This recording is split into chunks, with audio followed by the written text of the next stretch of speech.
Good evening, ladies and gentlemen, and welcome to Third Down Thursdays. My name is MJ, that dashing gentleman. To my right is Cy Ingersoll, executive producer, Connor Davis in the background. Oh, he's once not. he gets back No, from he's not munching on whatever he's munching on right now. Coach Bruce is a little bit under the weather today. He was a game time decision, and unfortunately, our medical staff, great people. They do some good work around here. They decided it wasn't a good idea. So no Michael Jordan flu game for the young Bulls fan this evening. The 6-man's in. Yeah, we got 6-man. We got Steve Kerr in here. So he's going to come in. He's going to knock down some threes. And we going to get it done tonight. How we doing, Cy? Oh, minus the fact that I almost just completely wiped out. Got to put my name title up. We're doing actually pretty good over here. I'm officially done with my first year of college. There we go. I'm officially done. I move out into my first ever apartment. That's like just me living in it in this many days, 3 days, which is very, very exciting. I started an MLB The Show franchise where it's like a March October franchise with the Oakland A's, and they're actually good. You told me that. We're like 70-46. We're first in division by a lot.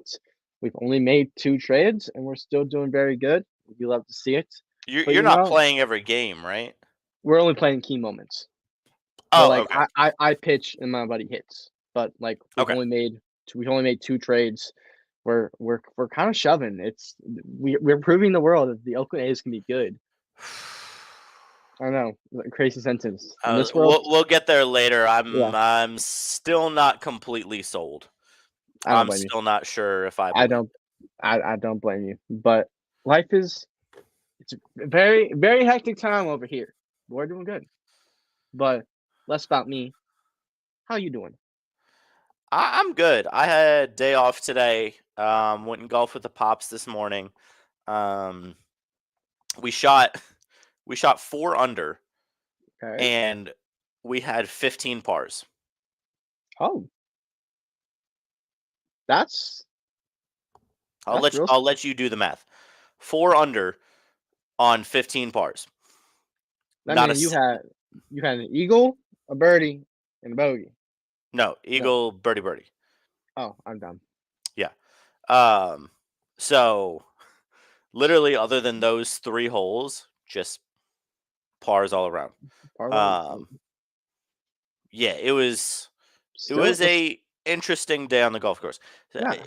My dad is very good, especially for being a 64-year-old man. He can still, I mean, if I actually hit it straight, he doesn't outdrive me.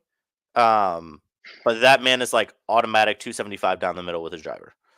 Jeez. Like, it's ridiculous. And being 40 years older than me, he's only 1 club below me for any distance. Wow. So like if I'm hitting a pitching wedge, he's hitting a 9-iron. And it's very impressive No, that's definitely because the impressive. majority of the old guys we see out there, look like their spine is about to snap if they swing their driver too hard. And the only bad part today was we were stuck behind Oh, a group of 4 old men. And for anybody who knows anything about golf, we pulled up to the first tee waiting for them to tee off, and they were playing from the women's tees. Hmm. As a foursome. And there was a group of 4 actual women in front of them. We watched the women tee off, and they barely, I think one of them reached the fairway on their first shot. And I was like, oh my gosh. What are we in for? Thankfully, the literal women only play 9, and then the figurative women got a little faster. I don't know. It was like watching 4 people from the Alzheimer's home play in front of us because they would hit a shot, which first of all they're waiting way too long. Like green's 225 out, they can't even hit 180 with their driver. and And they're still they're waiting. waiting for the green to clear. I'm like, sorry, King Charles, you're not hitting the green, brother. You're barely even making contact with the ball, and you don't even know what city you're in right now. So why I are don't we even know what waiting? city you're in. That's insane. You don't even know what year you're in. Not even what city. Tell me what year you're in, buddy. Tell me. I love you, Bruce. Love I Bruce. hope We you're feeling miss better, you. buddy. Tell me what year we're in, sir. Please. Because I don't think you know. I think you think it's 1992. It is not 1992. And sorry to burst your bubble, but this isn't the year Brett Favre got drafted. Okay? Calm down. So, other than that, it was great. We shot well, had a great time, good weather, hang out with the pops. It was a great time. But just that, and once we got into a rhythm, it was fine. And my dad and I are pretty good. We got plenty to talk about. We still finished the round in 4 hours, which is not bad at Not all. bad at all. But That'll play. it feels worse than it really is, right? Because you're behind all those people, Yeah. So we know we could be going faster. which you're not. We wouldn't have to play with anyone. The 2 guys we were supposed to play with just didn't show up apparently. And then we're pretty good about we'll make sure nobody was behind us somehow. Interesting. If we finished our hole and looked up and the guys in front of us hadn't teed off yet, we would just if we missed the birdie putt, which we missed a lot of them, we just put our balls back and putt again, just for practice and stuff, and just mess around. So we found a way to fill the 4 hours. Yes, you did. Yes, you did. I mean, you're doing what you can, keeping in mind what's in front of you. Yeah. My You said dad, it the one shot, my dad's gonna be replaying this in his head for weeks. For our eagle, we were 150 out. We're on the side of this hill, Mhm. and he hit a 6-iron or a 7-iron to 5 feet. Man, Yeah. When I tell you he's good, he is good. And I hit it on the green, but I was 40 feet, or he was 5 feet. and this That's right. man is just tap in range. And I'm just like, It's impressive. That's impressive. okay, Yeah, I see you how it is. you just gotta see. You just gotta sit Yeah. back. You just gotta nod. You just got to say okay. There's nothing I can do to fight that because he's been playing golf almost twice as long as I've been alive, if not more. That's a meaning. So I'm just there to hit drives and read putts for him. That's my job. Hit drives and read putts. That's Hey, my job. you got a job. I hit a 340-yard drive on a par 5 we didn't. That wasn't the one we eagled. Oh, Yeah, it was really disappointing. We were because the hole's like 500, so we were like 160 out on a par 5 and didn't even birdie it. jeez. Yeah, it was rough. Rough day, but I mean, hey, no bogeys. You gotta remember that, no bogeys.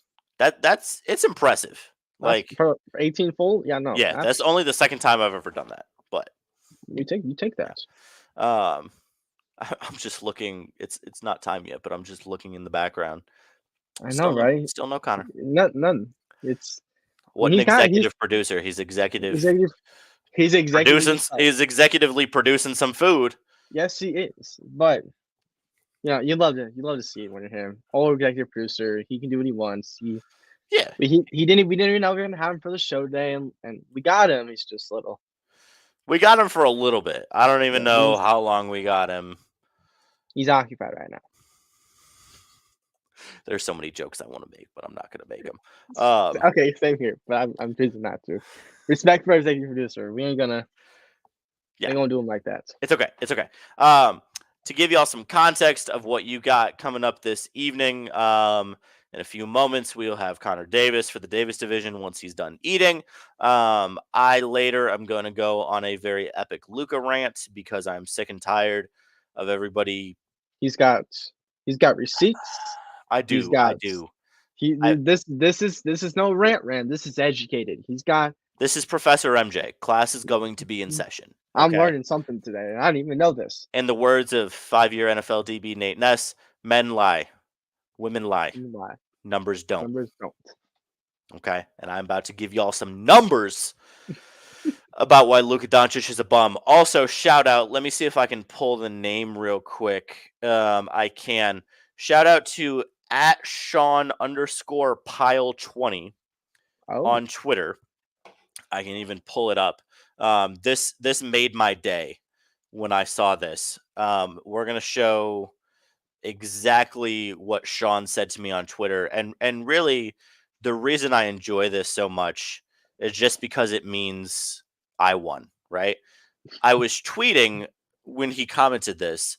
I tweeted a picture of Rudy Gobert choking out Klay Thompson from earlier in the season. And I said, and quote, Wolves been playing defense like this all year. I don't know what y'all are surprised about, in reference to the really hard defense they were playing on the Nuggets in game 1 of this series, or game two, right? Yeah, game 2. When everybody's like, oh my goodness, the refs are terrible. Why aren't they calling anything? Jamal Murray's complaining, throwing heating pads on the court, which we'll talk about later too. But good old Sean replies this. And so, first of all, if Professor MJ is going to be in session later, let's just talk about the grammar here, right? I need back to your here, or your ass takes about Luka. Like, you need to rephrase that. You need to do a lot because the way that's phrased makes it sound like I'm talking about something else. And let the record be clear, I'm just talking about he's a bum on the court. I'm not talking about his bum off the court. So we don't care about that. Right. We don't care about that. Yeah, I ain't talking about no Luka booty. Okay, I'm talking about Luka being booty. Okay, so let's just set that straight. But yeah, shout out to Sean, man. He made my day. Shout out to that profile picture too. Yeah, and then somebody else, because I will admit, hand up accountability around here, right? On April 18th, I did tweet Clippers in 5. That is something that was posted to my account by me, didn't get hacked. And so this is a good tweet. Somebody named No God, No Peace commented a picture of crap, who is that? He's a game show host. Hold up. I'll just put it on the screen and you can tell me because I am blanking right now. Who is that? I know his name. Right? Who is this? I know his name. Hold on, this is embarrassing. Wait. He's No. Dr. Phil. Dr. Yes, Phil. yes, him. Yeah, Dr. Doc- Phil with an L. That's a good take. Which I guess I deserved. Yeah. You said Clippers in 5, and Yeah. that didn't happen. So And there you go. I said more than that. I said Clippers in 5. Luka's about to get exposed by PG and Kawhi. The Mavericks have no one to guard the scores the Clippers have. Clippers in 5, which I wasn't lying. Luka would have gotten exposed by Kawhi if the little bum could stay healthy. Yeah. PG not so much. He kind of disappointed me. We got playoff Paul for one game. Yep. But yeah, after that I need to put out some educated numbers. And we're getting educated numbers about Luka. So yeah, we'll talk a decent amount of basketball tonight. Size here, so obviously we're going to talk some baseball. We'll talk about the Oakland A's, who at least for me are still in timeout. The St. Louis Cardinals are in timeout. Really, really, really, really, really bad now. Yes. So y'all are going to get a world classic. If we have time, since he's still not here, we can talk about this. If we have time, I would love to. What Bruce and I were going to do is do a live reading of Connor's music appreciation paper because he got a C on it. No way. He got an A in the class. He got an A in the class because he got an A on the final. He got like a 90.6 or something, but he got a C on his paper. I hate that I didn't know this. This is actually surprising to me. So mad about it. He was texting us last night. Talking about the board, he's mad. He goes, the part where I talk about the periods. Oh, here he's back now. He said the part where I talk about the periods in this paper is not worth reading. I'll admit that was bad, but, and I quote, the rest of the paper was such Charmin ultra strong quality that I should have at minimum gotten a B. And on the topic of Charmin ultra soft quality, let's bring on the whitest man I've ever met.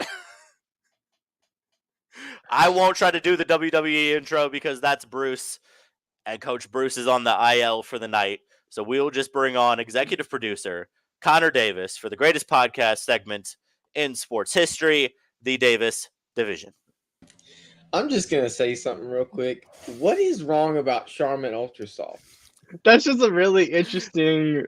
Just that when you texted that, I could hear it. I could hear you saying it, and it just gave it an extra level of spice. You're like, no, I completely agree with that. If you know the voice when they say something or say something in a text, it makes things so much funnier. Yeah, it was just perfect. And this is like, I'm in bed when Connor is texting me about this at 11:12 at night. I was on the couch. Yeah, Connor texted us at 11:01 and said, I ended up making a 90 as my final grade. This class was hard. Y'all some bums. Yeah, because y'all were dogging on me about it, and it was a difficult class. I legit had to study hard for that. About the first kind of period in music is like a lot of Catholic stuff. So a lot of stuff I didn't really have to study for because it was majority stuff I already knew from going to a Catholic school my whole life. So fair. I really didn't have to study that much. But then it got into like Beethoven and crap. And I was sitting there. I don't know what half that stuff means. The dude was deaf, but still was able to hear music. I don't understand. Huh? No, that's Helen Keller. No, Beethoven. Brother. Was deaf. Beethoven was deaf? Yes. Since when? That is Beethoven a scam. Was deaf. Since when was he deaf? Y'all don't understand. There is no way. Y'all didn't know that? No.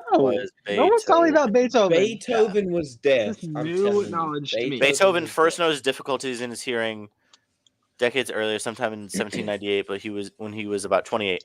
By the time he was 45 or 44 or 45, he was totally deaf and unable to converse unless he passed written notes back and forth to his colleagues. He died in 1827 at the age of 56. Okay, but so he noticed hearing difficulties at 28. When did he make all his music? For him to be completely deaf, but he had periods in his life, right? He had an early period, like the second period. I can't remember the names we called for it. I think one was like a wow, that A is really fake. Yeah, whatever. Wow. But I got an A on all my exams because I studied. But it was like the third period was like, oh my gosh, this dude is so deaf We'll get to Dad, them too, Jack. he Don't worry. he We'll get to literally them too. cannot. He just can't function anymore in the music world. Hmm. And he would get so mad because he couldn't hear anybody. He would make people write it down. But I mean, the dude probably blasted his eardrums out with pianos and crap, or whatever the stuff they played back then. Harpsichords. And Oh yeah, those harps are really just yeah. You took the breaking class your and eardrums. enlighten us. How could it happen? because I thought What the else class did- was going to be music appreciation. When you hear that, do you think, oh my gosh, this dude is about to learn the ins and outs of a piano key? Yeah, actually, I do. Like, I'm going to have I to really sit do. there and draw out a blueprint of a piano and name the stuff for the piano. So I actually did know that class was slightly difficult because I had multiple friends in college who took music and or art appreciation thinking it was easy. The only appreciation that's actually easy is film because they have you watch the movies, and so as long as you pay attention to the movies, it's not that bad. I wouldn't. Connor, can we read this paper? Do you want me to pull it up? I kind of want to read this paper Okay, hold on, let me pull it up. and see like I want to be enlightened. yeah. I'm gonna have to log into my campus accounts. Give me 1 second. Is it like in your Google Drive? Yeah, it's on my what is it? Office 365 for my school. Oh, that's But yeah, So- they still use that. Yeah, they do. yeah, I got a whole it's included in my tuition. That and Really? Canvas. 365, yeah. There's a Oh, lot I of hate things Canvas. included in my Canvas tuition. can go Oh, okay. suck it, man. Don't get me started on Okay, Canvas. luckily I don't have to click the Canvas button. I can click the Microsoft 365, but pull me up everything. You know, it's so I cute hate because I can Canvas. go to the thing and it's like it shows me all the different things that Microsoft owns. And I can just click, if I want to go to a Word document, I just click Word on the side. That's and boom. that's why It's it was right there. made. So it's all in one place. I was gonna Okay. say that's kind of the point. Yeah. Music history final paper. Here we go. Here we go. It's 7 pages though. But it's not my greatest work, of course. It's not my greatest work. I don't understand that. I understand that. But you don't understand why you gotta see. I'm ready. Yeah. There's a lot Not of worth- fluff in it too. So, okay. Do you want me to read the first? This is like the introduction. So, No, I want you to pull it up on the screen. oh, you want me to pull? How Yeah, can I wanna- share I wanna my see it. screen? We How can I want share to my screen. to read the paper. Okay, I can present and share my screen. Yeah. Okay, I want to see this select with the my own window, 2 eyes. entire I'm screen. gonna get all up in here. Okay, Mhm. can y'all see this? Is it? Oh 'Cause a no, lot they're of sharing. times They're it sharing doesn't us. work. Yeah, you're Sure. sharing. I Sharing know, us. but can you And see we're what I'm frozen. doing? Yes. Yes, we Yeah. see your mouse. Okay, if I go here, can you see it? No. Oh, okay. Well, it never works for me. I don't understand. Yeah, I you bought do a have the problem freaking a lot. $1,500 laptop, and it don't work for some. Are you hit share screen and then are you on Chrome? No. Oh, well, maybe it doesn't share on Safari. No, I don't think it No, does. it does. Does it? It does? Can you present see this? present share screen and click the screen You see that you this? want to share. Literally, all I see is us. Yeah, and we're frozen. Okay, well, I'm literally on a new tab searching up Aaron Hernandez. Well, no, it should. What? What? Have y'all seen it was just on my mind because of Tom Brady roast. Oh yeah, that roast was great. But it should give you the option to share a tab, a window, or your entire screen. Okay. I share a tab. Yeah, Okay. share let me tab.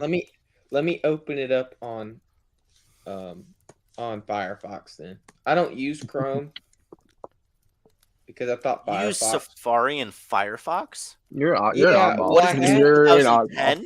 I have You're a Chrome, oddball. but the thing was with Chrome, it had like this lockdown browser on it because of the classes I took, because the exams I had to take. And so I could not stand to go on StreamYard with that lockdown browser because it was just always finicky and messing stuff up, wanting to lock stuff out whenever I just wanted to be on it casually. Mhm. And so I couldn't do what I wanted to do.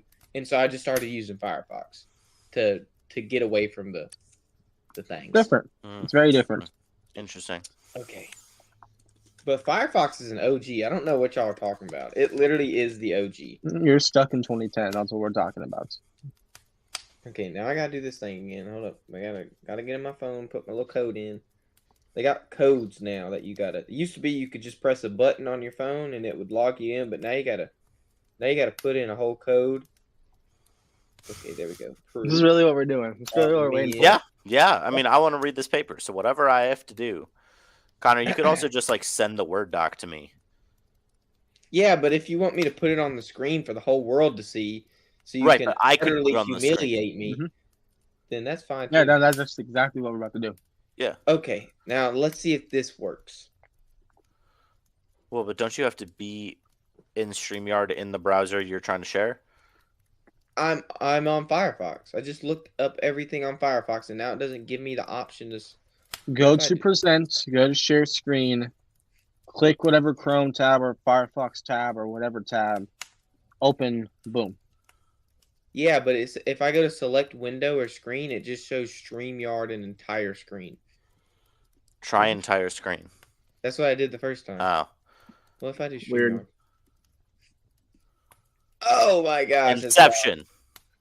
Can you see this? Oh, yes. Yes. Okay. Well, I guess entire screen doesn't work. It's fine. Okay. We see All it. right, that's fine. We see it. Okay. Doesn't matter.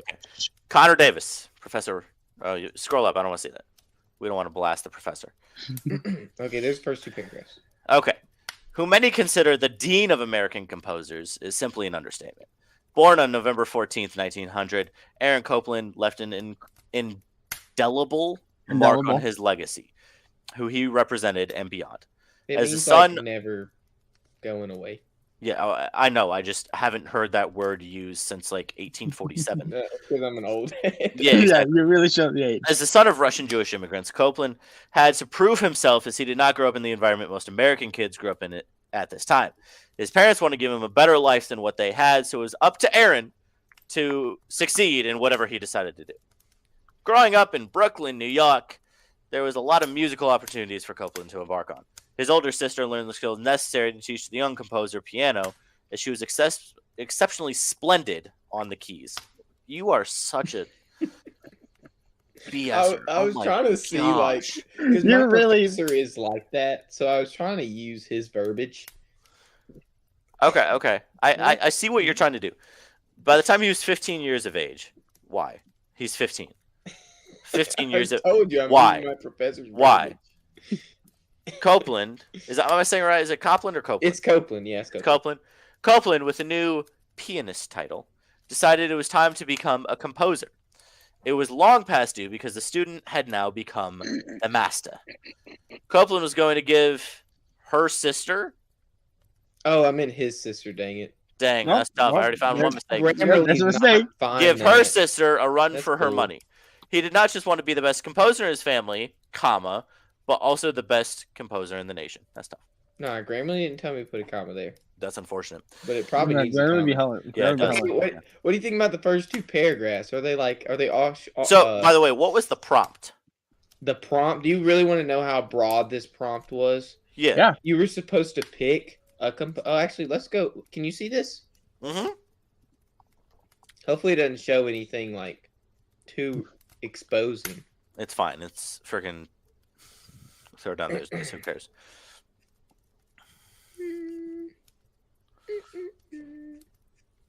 I mean, as long as you're not showing like other people's grades, which you don't have access to. Instructions for final paper. Perfect. Yeah, look at this. Look at this nutso. This final paper would be with 250 points. Is due the final day. 5 to 7 page paper examining the career and one musical composition of a quote-unquote Western classical composer from the list below. Approximately one half of your paper will discuss the composer's life, and the other half will be your specific reflections, observations on the composition. Give me an overview of both, but include plenty of your own observations. For the musical part, use analytical tools and concepts we covered in class. So Okay, that seems I pretty- want you to like tell. I No, want it's to just tell you pretty the straightforward. mindset I had. So first, I wanted to pick someone with a funny name like Giuseppe Verdi. That's who I wanted to pick, and then I was Yeah. like, well, I do not want to write about somebody who grew up in the 1800s. Why don't I write somebody that was actually born in this era and is American? So I was like, okay, maybe I can like do that. Well, I You're have to such a say- liar. You just didn't want to spell that over and over again. Giuseppe. Yeah. You know, I Yeah. actually did a paper back in high school on a saint, and I picked Saint Giuseppe. Interesting.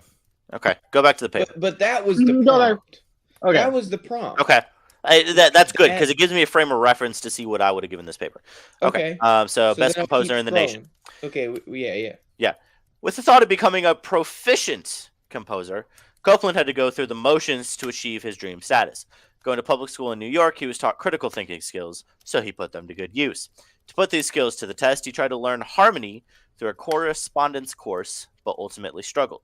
His goal to become the best composer in the nation was not yet attainable, so Copeland went back to the drawing board. He returned to school, meeting someone who used his talents to achieve newfound success. A new school for Americans came about in the summer of 1921 at Fontainebleau, about 40 miles south of Paris, where Copeland was influenced by the great Nadia Boulanger.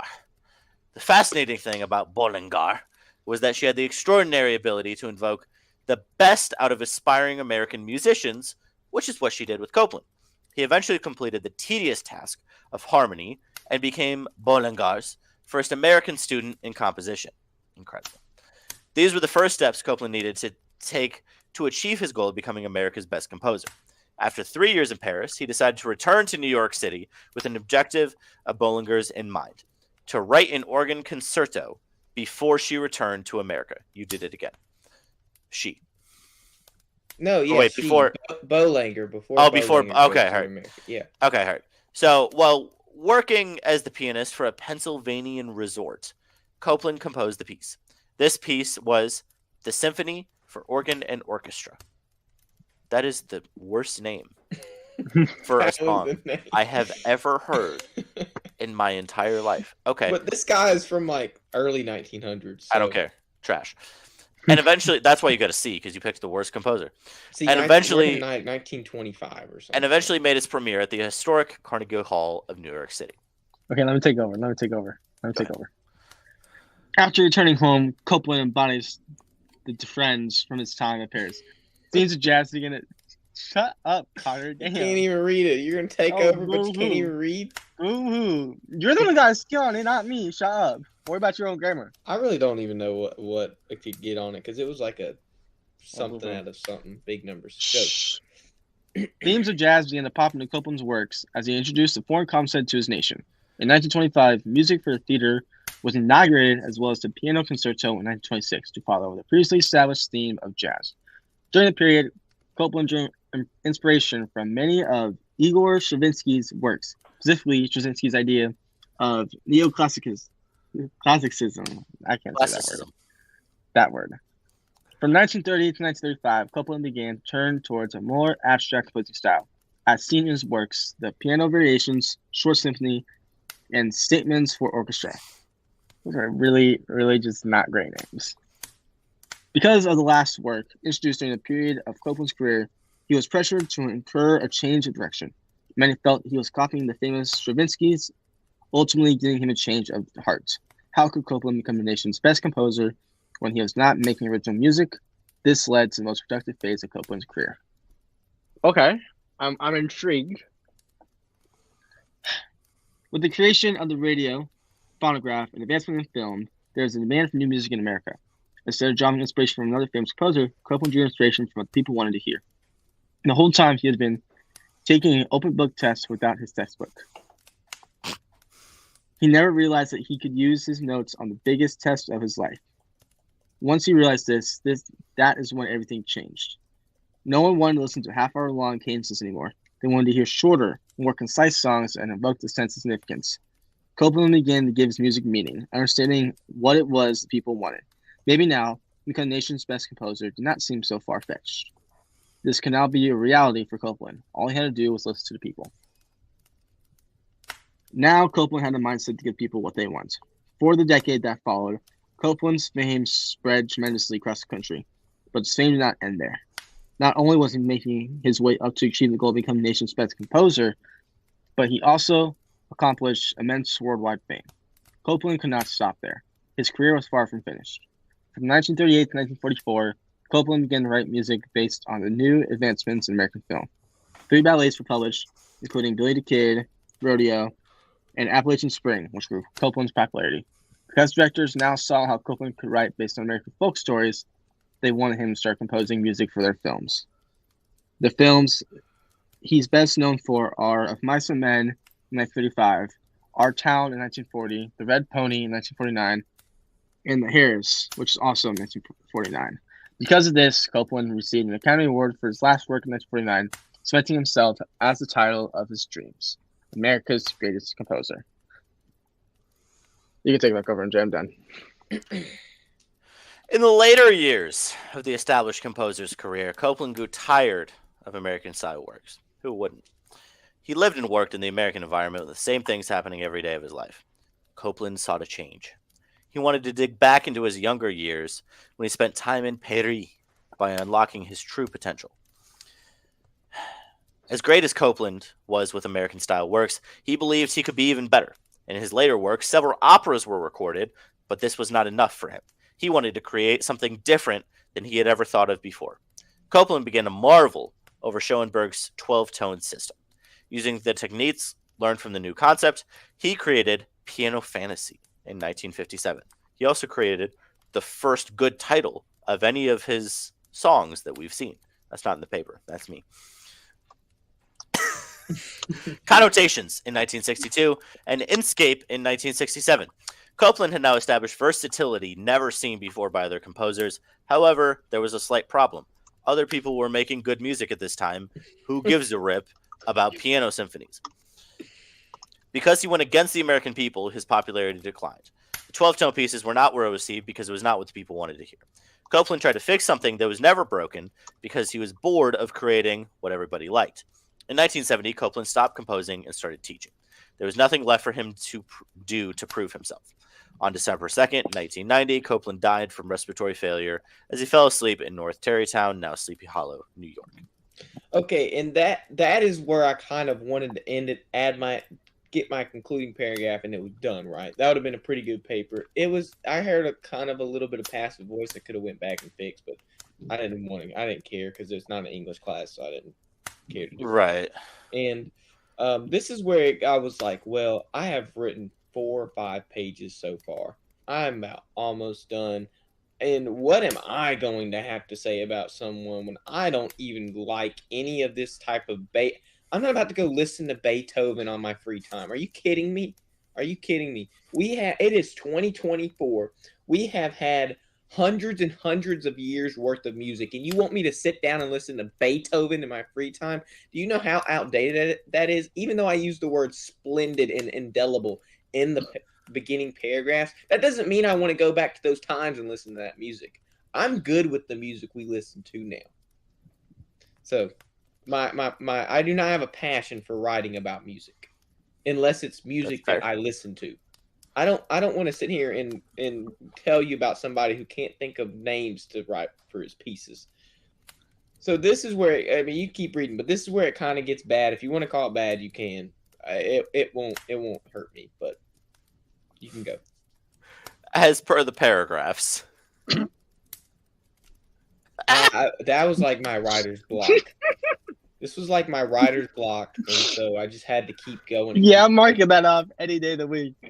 Yeah, you just lost a full point. You just lost on the grade just for those 4 words. What was the grade for the first half? So I would have given the first half like an 85. Same. I'm like, yacht. Okay, but that's still a B.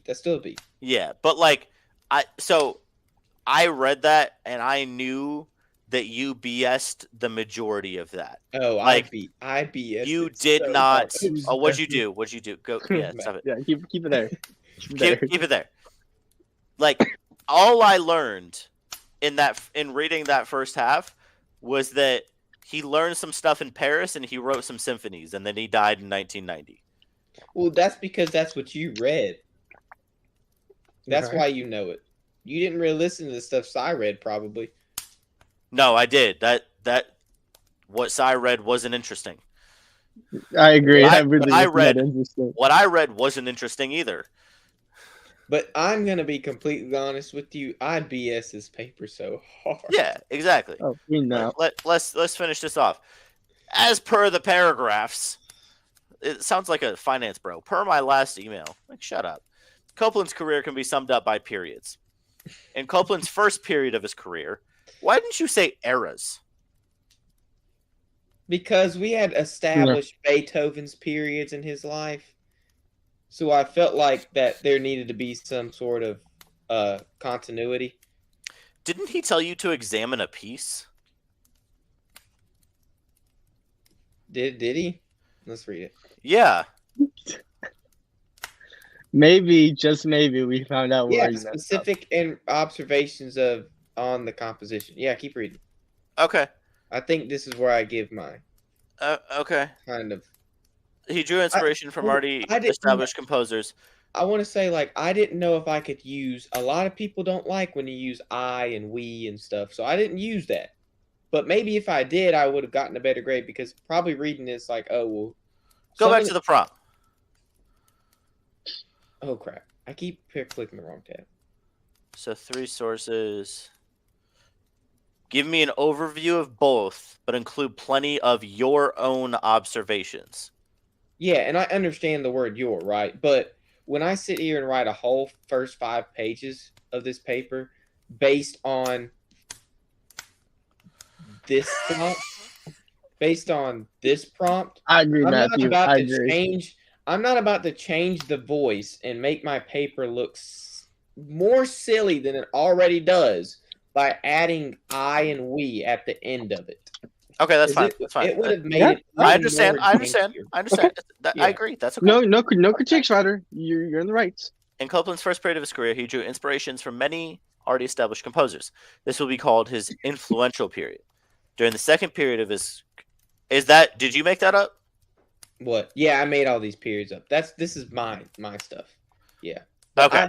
I Okay. could have said I'm going to Yeah. call this Yeah. whatever. I think that would have, because when I first read that, it sounded like everybody knew that. No. Like it sounded like you're saying Everybody. we should have known that. And it sounds like we don't know that. During the But he second period of should his, know that as my teacher.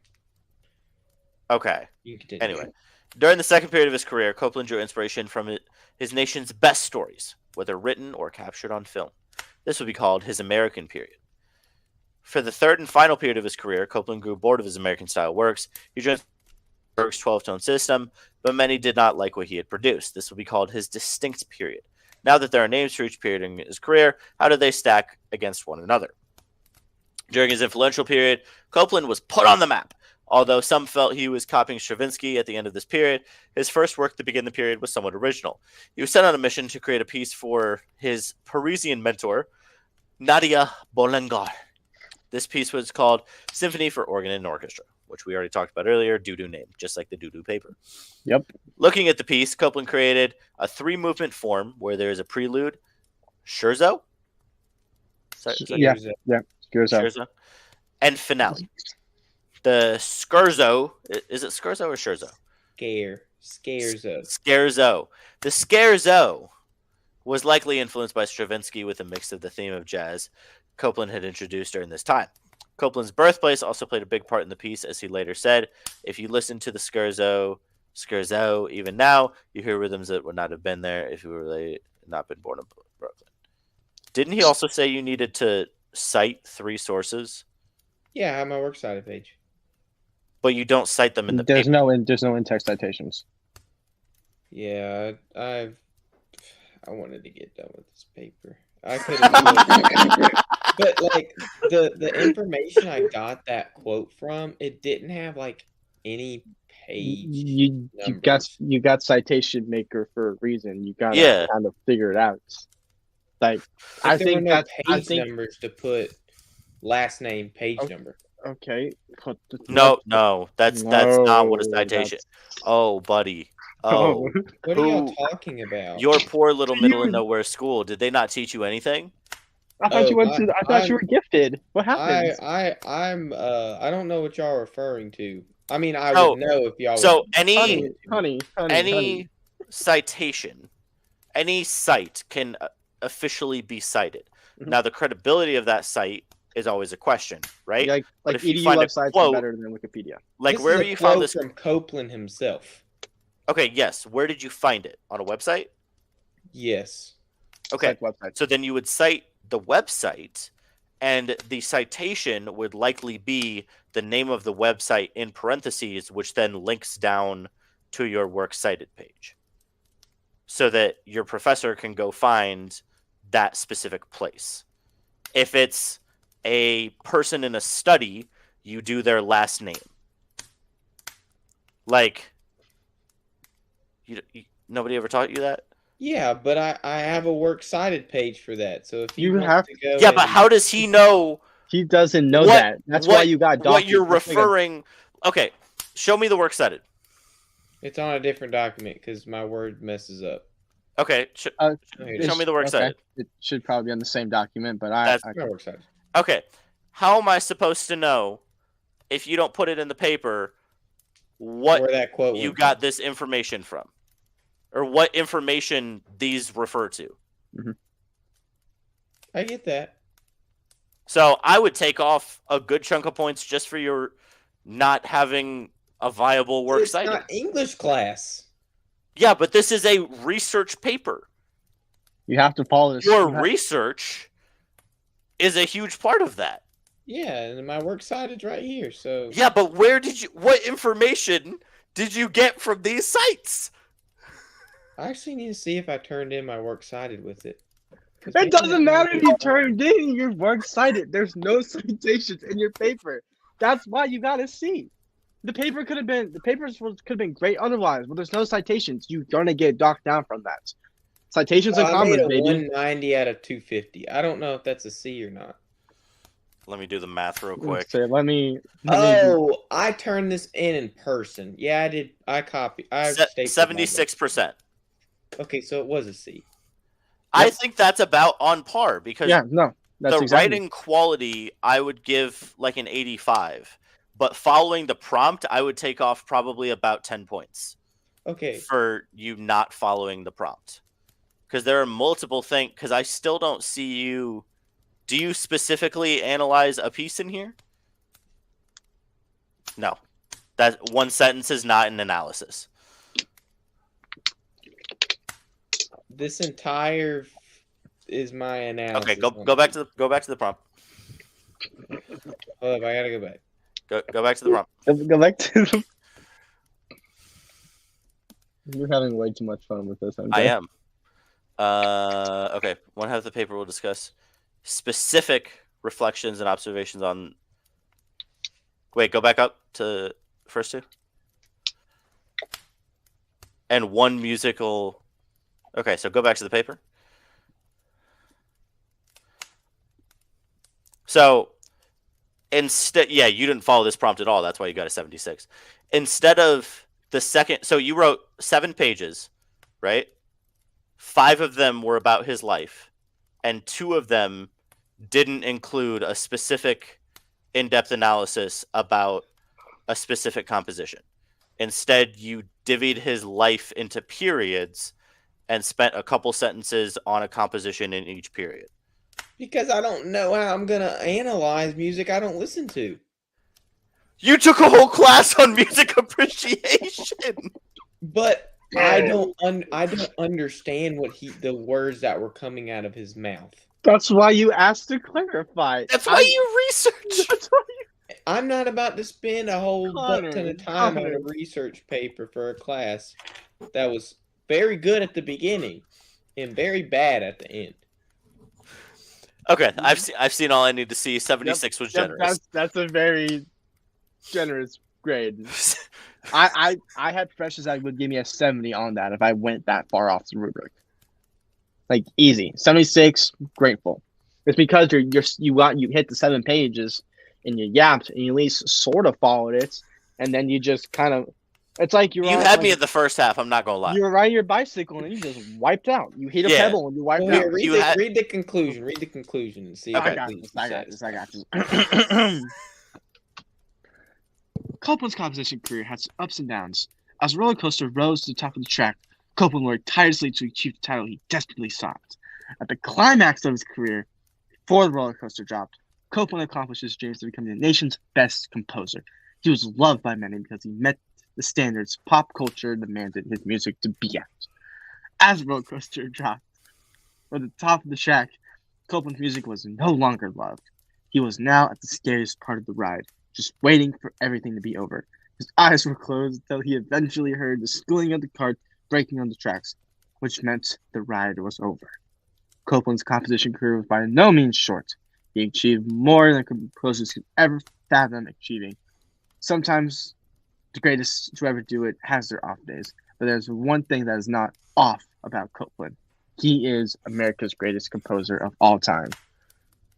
Man, you really up there. Hitting them heartstrings. Too bad there's no... All I gotta say is 76 was generous. That conclusion was Charmin Ultra Soft quality. Well, all maybe I maybe hear maybe is the peanut. I like this. maybe the second's here. Maybe this, whatever is under the Ultra Soft. That would Bro, be. you want like Kroger brand toilet paper right now, buddy. You're barely even one ply. You're barely even one ply hotel toilet paper. Bruh, sigh. At least I'm I sorry. make A's in my class. Get out of here. I'm sorry to take away from your Davis Division time, Connor, but I just had to. You took After away. you hyped that, you told us like this paper is incredible. You're like, No, I didn't. I just said it was important. It is fluffy because I BS'd it. No, I was literally the king of fluff in high school. yeah, my literally dad just was an king of English fluff. teacher for I 35 was years. the king of fluff, literally, and I was good in high school until like my senior year. I just did all fluff, just about. And then senior year hit, and I got actually pretty good. Speaking of all fluff, let's talk about Luka Doncic. Oh, we're already going into Anyway, this. Connor, however long you want to stay, however much you want to talk about, give us whatever you got. Oh, do you want me to give you some things? Yeah, Why not? Go ahead. whatever you got want time. to, as long as you are willing to stay, go for it. Yeah, shoot. Yeah, I can. Let me put this up so I know when to clip it. Okay. Because I gotta clip it. I might not be able to clip this week, but I'll still make the videos and put them out. We'll still get it done. But I'm glad that I have a shorter time because there was not a lot of stuff in the news. No. So I kind of had to scrape for some things that I thought was interesting. And these were some things that I thought were interesting. So my last, I usually have three. The last thing will segue into what y'all want to talk about, Luke and whatnot. But let's get right into it. And let's start with football before we get into our basketball stuff. Because football is really all year round, if you think about it. There's no off season in football. It's just all year round. So, we've had the 2024 NFL draft. So you know more than anybody. You were over there. And there were two LSU rookies taken in the top 6 picks of this draft. Mm-hmm. They happen to be Jaden Daniels, number 2 to the Washington Commanders, and Malik Neighbors, number 6 to the New York Giants. So these ex-teammates have a bet going on for this upcoming 2024 season. This will be the offensive rookie of the year. Now, whoever wins, Jaden Daniels or Malik Neighbors, the other one has to give them $10,000. So, my question to That's you it? guys, yes, $10,000. And you're That's probably going it? to say, oh, Caleb Williams is going to be offensive rookie of the year. Man, Bears aren't winning more than 7 games. But if we look at Jaden Daniels and Malik Neighbors, which one of those are going to be the offensive rookie of the year? And if neither of them are going to be offensive rookie of the year in your minds, which is totally acceptable, who do you think has the better shot of winning the coveted award? I'll take this. I'll take this first. My heart tells me that Malik Neighbors has it in wraps, but my mind tells me that that's not realistic. It's Jaden Daniels, left hand up. It's Jaden Daniels. Like, as much as my mind was telling me like, oh, Malik Neighbors is gonna be next OBJ's and go over 1,000 yards. Daniel Jones is your quarterback. You don't know what's gonna happen. We at least know that Jaden Daniels can air out the ball if need be. He will put his body on the line or run around like a madman. And based off that, on counting numbers, left hand up. OBJ went for like 1,400 yards, and he had the greatest quarterback of all time throwing to him. Eli Manning. Eli Manning was undefeated against the person everybody says is the GOAT. So therefore, if wins are the only thing that matter, Eli Manning is the GOAT. Anyway, Eli Manning might not make Hall of Fame. I mean, he should make Hall of Fame. He beat twice casually the person that everybody says is the GOAT. So if wins are the only thing that matter, because that's everything everybody brings up with Tom Brady. With the best defenses in the league. Oh, so defenses matter now. Oh, here we go. Always mattered. Oh, so defenses matter now. It's half the game. I thought Tom Brady got credit for the defenses playing well. I agree with you, MJ. Tom Brady's he's had a top 10 defense every year of his career except 1 year. And that 1 year was the number 11th defense. I love Connor. I love Connor so much. I agree with you. Just feed it. Just feed it. Anyway, continue. OBJ did that with a quarterback much better than Daniel Jones. That's reworded now. Malik Neighbors is not OBJ. Jaden Daniels is going to go in. He already has a good offense set up for him. I really like the situation Jaden Daniels has been put into.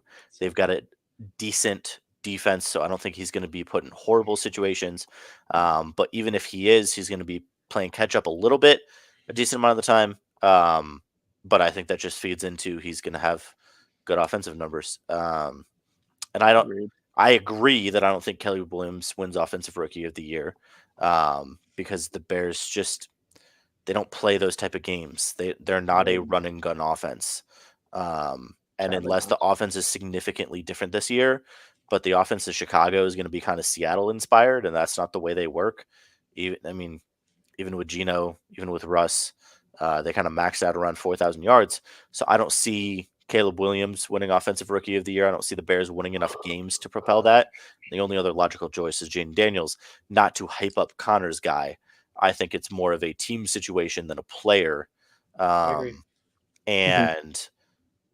I think which is why you can't say Marvin Harrison, because his team's situation is not the greatest. They've been hyping up that Cardinals offense low like key. crazy. It's Daniels or Marvin Harrison. That's like that in my mind. I'm like between the two. It's like I think it's Daniels because I think quarterback wins the award more often than receiver. But if someone were to knock down, say Marvin Harrison goes for like 1,510 tutties, he's probably gonna get it. Which is it's possible. It is possible. That's not even 100 yards a game. But a little unrealistic. Yeah, well.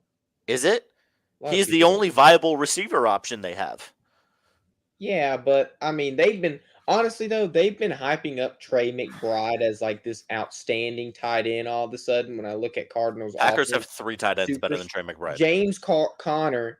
You can call Kyler Murray good. You can call Marvin Harrison Jr. good. But when you say, this stellar offense and put James Conner and Trey McBride's picture up with Kyler Murray and Marvin Harrison Jr., I got a problem with it because Trey McBride is probably 400 yards maximum in a season in his career, and James Conner is not very good. Trey McBride makes Cole Kmet look like Jimmy Graham. I love Jimmy Graham. Oh wait! I actually want to look at Trey McBride's stats. Dookie, worse than your paper.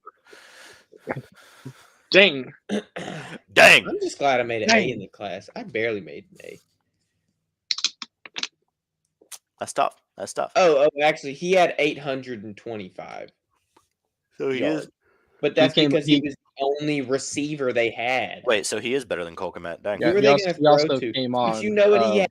16 games played last season, 265 yards.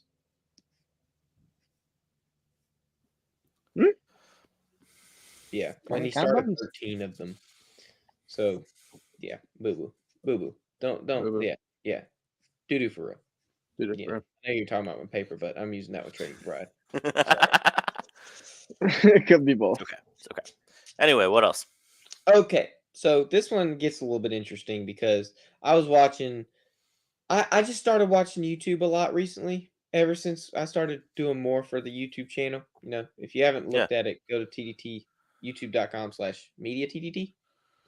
Yeah, it's Media TDT. I know what it is. I'm on the YouTube all the time. It's Media TDT. And so I just started watching again, and so I've been watching a lot of Not, MMG but okay. lately because is it Media TDT? It is It's TDT. It is. What mine? Okay. the All actual right. the actual at Okay. youtube.com/@mediatdt. Yeah. Okay, So yeah, you are right. I'm looking at I've it been right now. watching a little MMG lately, and I was watching his Madden stuff, and I just like football, so I watch everything. I watch Madden, whatever, and he's kind of entertaining because he doesn't care what he says, and I like that about him that he just says what he wants and still puts it on YouTube, and just funny. And so he was rebuilding the Chargers, and so I had a great mindset due to something that he wanted to do in his Chargers rebuild. So I used it as a question in today's segment. So after the release of their wide receiver 1 and wide receiver 2, which we know to be, Keenan Allen went to the Bears, Mike Williams went to the Jets. They traded and released one of them. I want to say the Chargers are all but stressing right now. They got Jim Harbaugh, they got all this stuff, and maybe it's just a part of their plan that they just had this doo-doo offseason where they signed all the Ravens ex-running backs that couldn't stay healthy for a season, and then somewhat think that they're going to stay healthy for a season. So right now they have Joshua Palmer at number 1 and Quentin Johnson at number 2, who's their first-round draft pick. Last year came out of TCU. And so in the second round of this draft, they ended up drafting Georgia wide receiver Ladd McConkey. Love me some Ladd. Yeah. Love me So some we saw Ladd. him at the Senior Bowl. He was pretty good, but a lot of people were hyping him up. But I was watching him. I was like, he's not a first round wide receiver guy. No. There's no way. Second round is a little bit more believable, and so that's where he was taken. So my question for y'all for this little, I guess, rebuild. Is Ladd McConkey going to be the Chargers wide receiver 1 for the 2024 season? Not in terms of will he start at wide receiver 1, but in terms of by the end of the season, will he have the most yards and the most production out of all the wide receivers on the team? Will McConkey have the most yards? Will he have the most production and be wide receiver number 1 for the Chargers after the season's said and done? Probably, yeah. Quentin Johnson can't catch the broadside of a barn if No, it he hit him in can't. the face in broad daylight. Joshua Palmer is a wide receiver 4. He's not a wide receiver 1. So McConkey is the only buddy with the route tree to be a wide receiver 1. He's not going to put up like Puka numbers, but I think he'll put up the best numbers on the team, especially yards wise. Yeah, I'm thinking the same thing. Look at their depth chart right now, and it's like Joshua Palmer's not a wide receiver 1. Quentin Johnson, unless he miraculously has the best sophomore year ever, which I don't realistically see happening, he's there. They signed DJ Chark, which I mean it's Don't depth. care. But, Don't care. It's depth, but I don't care.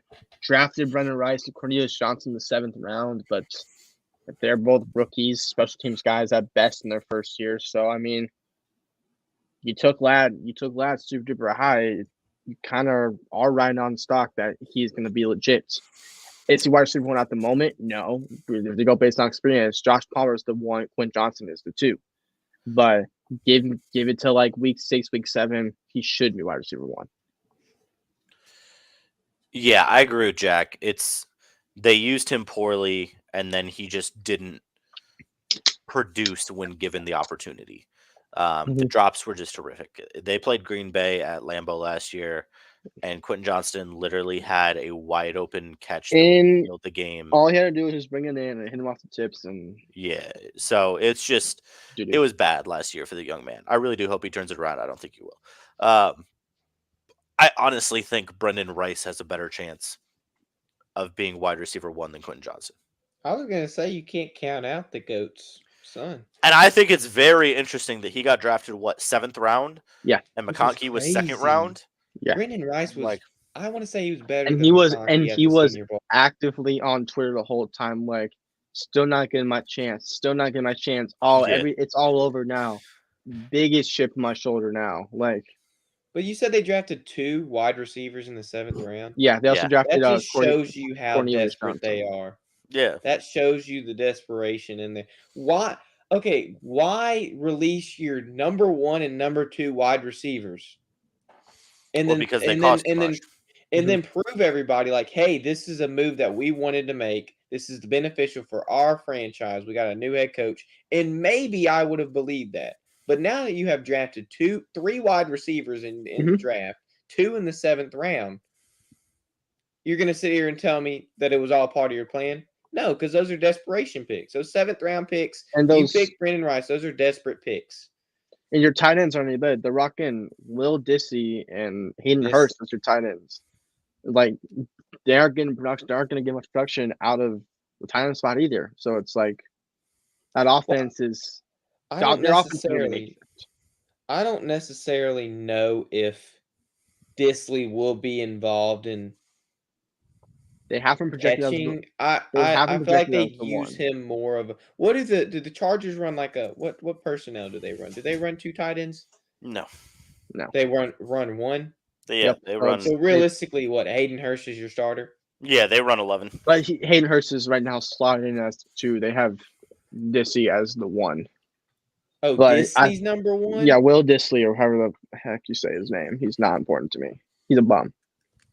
I don't think he even started over Noah Fant. Yeah, How but is he gonna be number 1?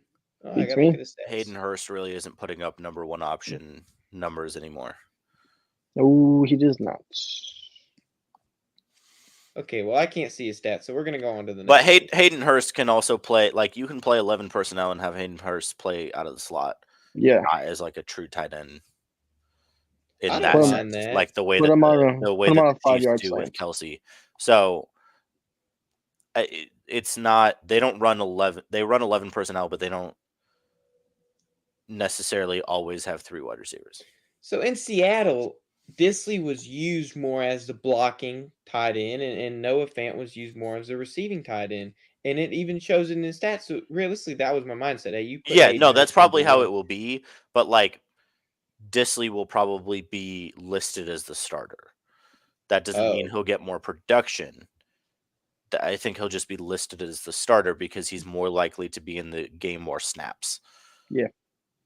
Because in 16 games played, he only caught the ball 17 times.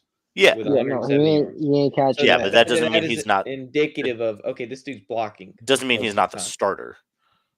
Well, was he the starter? I'm Yeah. almost certain Noah Fant was.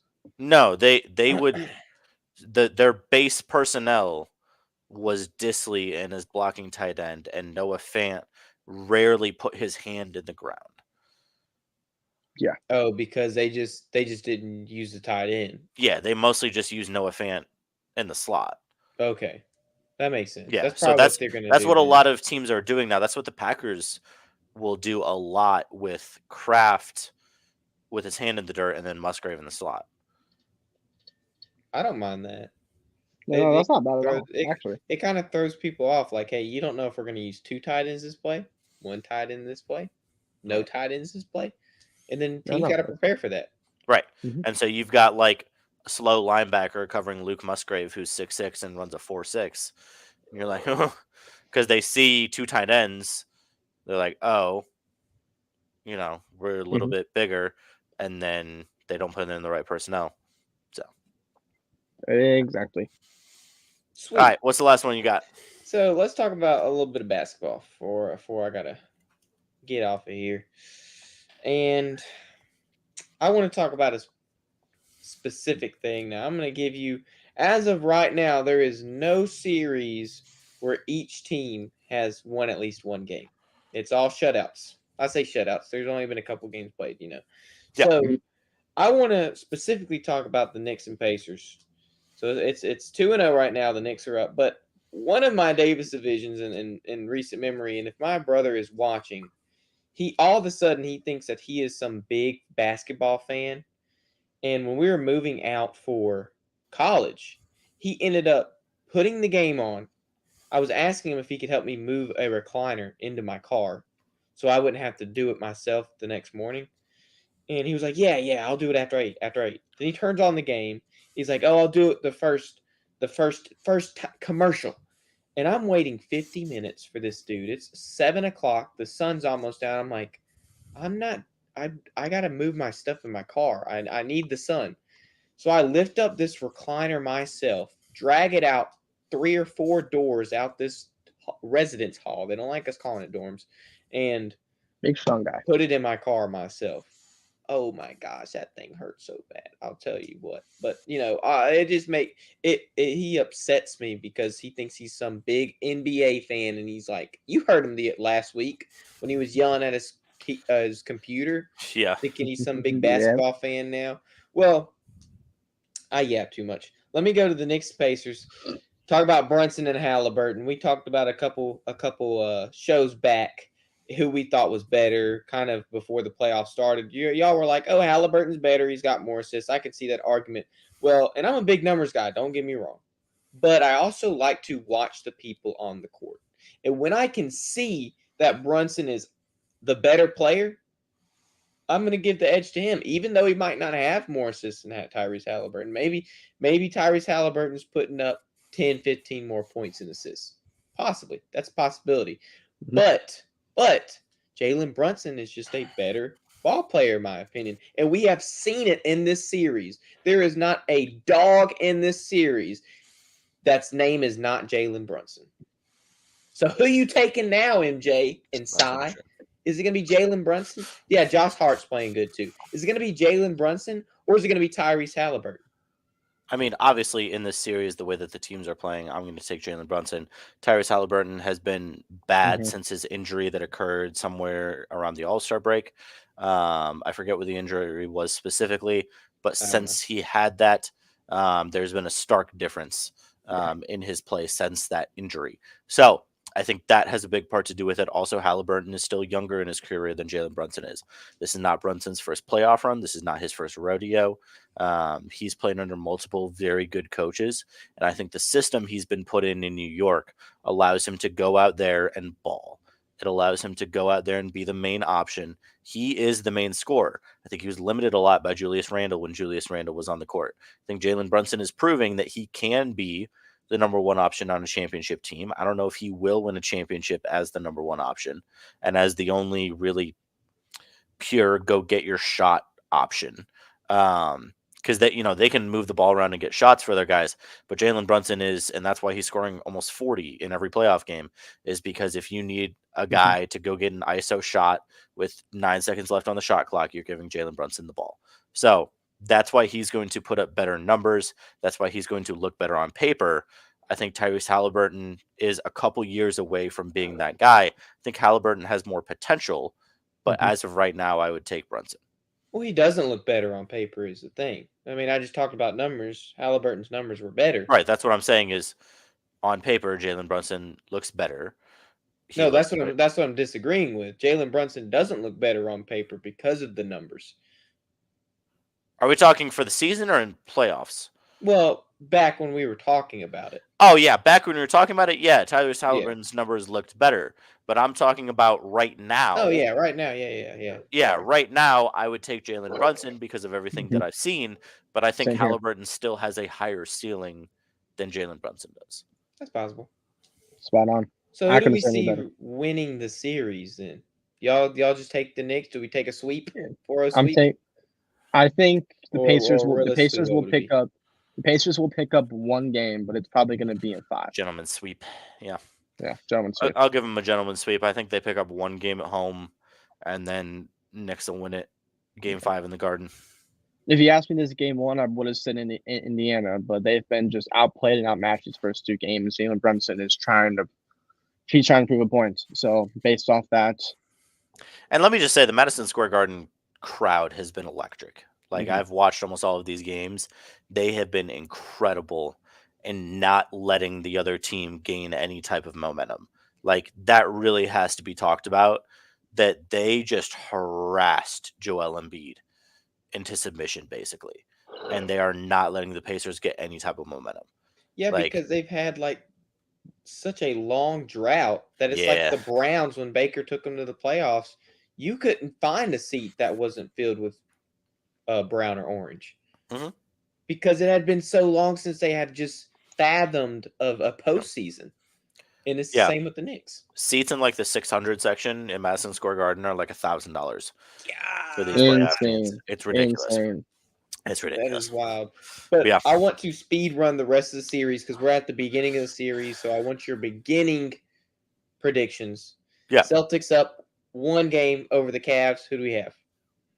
Celtics. I think Celtics. Celtics in 6.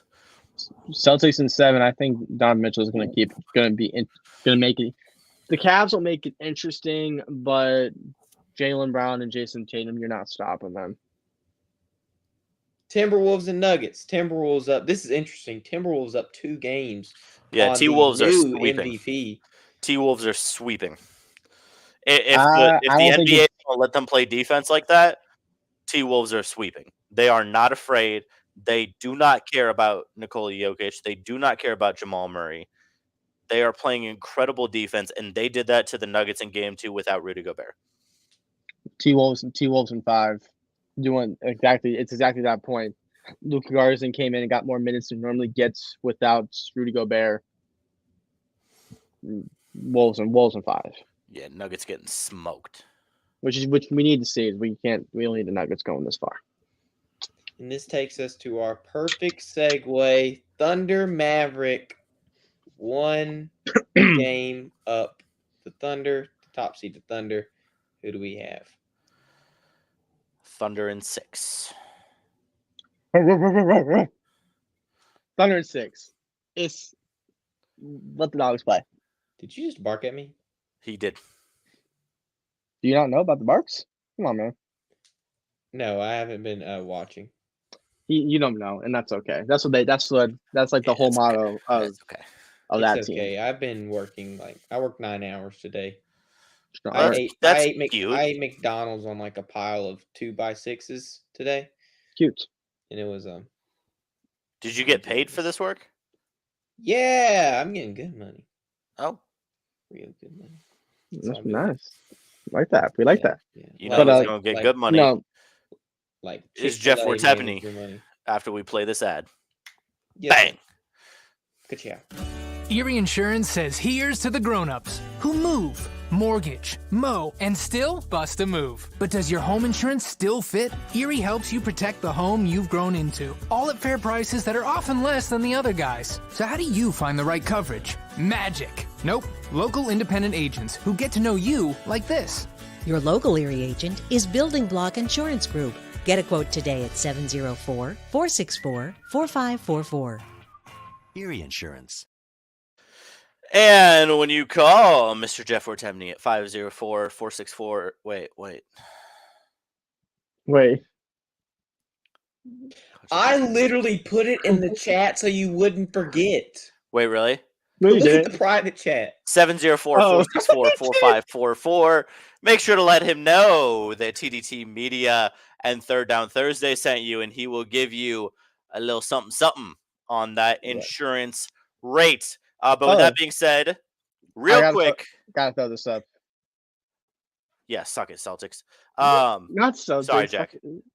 Yeah, the Celtics are losing. Oh, right. Before we bring in two of the finest gentlemen that this show and platform has ever seen, we do just need to talk real quick. Here we go. Class is in session, so Sai, if you can put up some sort of banner. Professor MJ is going to talk about all of the useless hype surrounding the second best player on the Mavericks, Luka Doncic.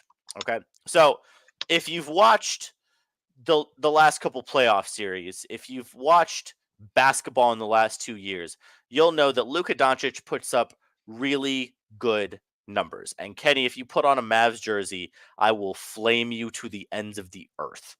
So go for it. But we go fight for the rest of the show if you put on a Mavs jersey. So Luka Doncic, I believe, is the first player ever to average at least 36, 9, and 9 through an entire season, if I have those numbers correct. Actually, it might have been 34, 9, and 9. That sounds more right. That does sound more right. 34, 9, and 9. I think it was officially 34, 9, and 10 through an entire season. Now, we've had some guys put up incredible numbers in the past. Wilt Chamberlain put up crazy numbers, right? Highest scoring game ever, has so many records for rebounding, for points, for season averages, right? Then you can look at, fan and, maybe not fan of the program, but friend of the program, due to the guy in the background, Russell Westbrook. Obviously, triple double king, and has always put up incredible counting stats. When you look at just counting stats, you are going to be deceived. Okay. There are some incredible numbers that we now have access to. And obviously, as Coach Bruce likes to say, there's a numbers test and there's an eye test, and you have to be able to pass both. Right. Mm-hmm. And luckily, due to my amazing operator here in Dallas, I have now actually seen Luka Doncic play in person. And I've been able to see in person things that confirm some of the things I see on paper. So if you look at Luka's stats for this season, if you just want to go for his pure counting stats, 33.9 points a game, so 34 points a game, 9.2 rebounds, 9.8 assists. So if you round up 34, 9, and 10 on 48% shooting, 38% from three, and just 78% from the free throw line. His player efficiency rating was 28 and 12 total win shares, both above average for an average season in his career. So obviously counting stats are cool, but I think anybody who really watches basketball understands that there is more to basketball stats than just points, rebounds, assists, right? There is way more that goes into all of that than just that. So if you want to look a little bit deeper, Luka improved in a lot of these advanced stats this year. So I don't want to take that away from him. Okay. His true shooting percentage was the highest in his career. His 3-point attempt rate was the highest in his career. And then his free throw attempt rate actually went down, which was one of the knocks on him earlier in his career, that he was kind of a free throw merchant, like LeBron has been at times, just getting to the line, shooting like 14, 15 free throws in a game. The place where I personally start to have my problem with the way Luka Doncic is viewed is his usage. Okay. When you look at usage, what the official definition Basketball Reference has is an estimate of the percentage of team plays used by a player while they were on the floor. Right. So in football, the equivalent would be like, how many times does the ball end up in your hands, right, at the end of the play? Obviously, anybody non-quarterback, right? I think you could do similar statistics in hockey. How many of the plays, how much does the puck run through you, right? So when we get to basketball, it's a lot more prolific when you have somebody who's like Luka is listed as a point guard. So there are 3 times in his 6 years in the NBA that Luka has led the NBA in usage. His career usage would rank top 10 all time. And that's fine, right? Because he's one of those players, kind of like LeBron, where he needs to have the ball in his hand. He doesn't really play off ball, right? And the ball runs through him. Same is true with Jokic, right? The ball runs through Jokic on the majority of the plays, right? The problem comes when we then look at his actual efficiency. So if you look at player efficiency rating, which in baseball, WAR, wins above replacement level is 0. Okay. In basketball, replacement level or average is 15 for player efficiency rating. So anything above 15 is better than average, right? Which is awesome. So leading the NBA in player efficiency rating this year, no surprise, Nikola Jokic at 31. So Nikola Jokic is almost double the efficiency of the average NBA player, which I think everybody could almost agree with, right? Luka Doncic is 4th in the NBA in player efficiency rating, which is good. He's in good company. Other players in the top 10, Giannis and Shea are the 2 other players with Jokic above Luka. Anthony Davis, LeBron James, Jalen Brunson, Tyrese Halliburton, right below Luka. So when you look at that, you're like, okay, yeah, Luka's like a top 5, top 10 player, which in theory, I'm fine with saying. There are 2 things where I begin to have a problem. Offensive win shares, which is basically the same concept as WAR or player efficiency rating, just focused on offense. Nikola Jokic is first. Okay. Luka Doncic, who's supposed to be like the best scorer, the best facilitator, 34-9 or 34-10. He's supposed to be that guy when it comes to offense. That's supposed to be his thing. He is sixth in the NBA in offensive win shares. Jalen Brunson and Domantas Sabonis both had more offensive win shares this season than Luka. Yeah. You're trying to convince me that Luka's the MVP and he is responsible for less quantitative production on the offensive end than Domantas Sabonis or Jalen Brunson. You're actually trying to convince me that he is the MVP? He's not. How? Like, He's really not. it does not make sense when you look at the numbers.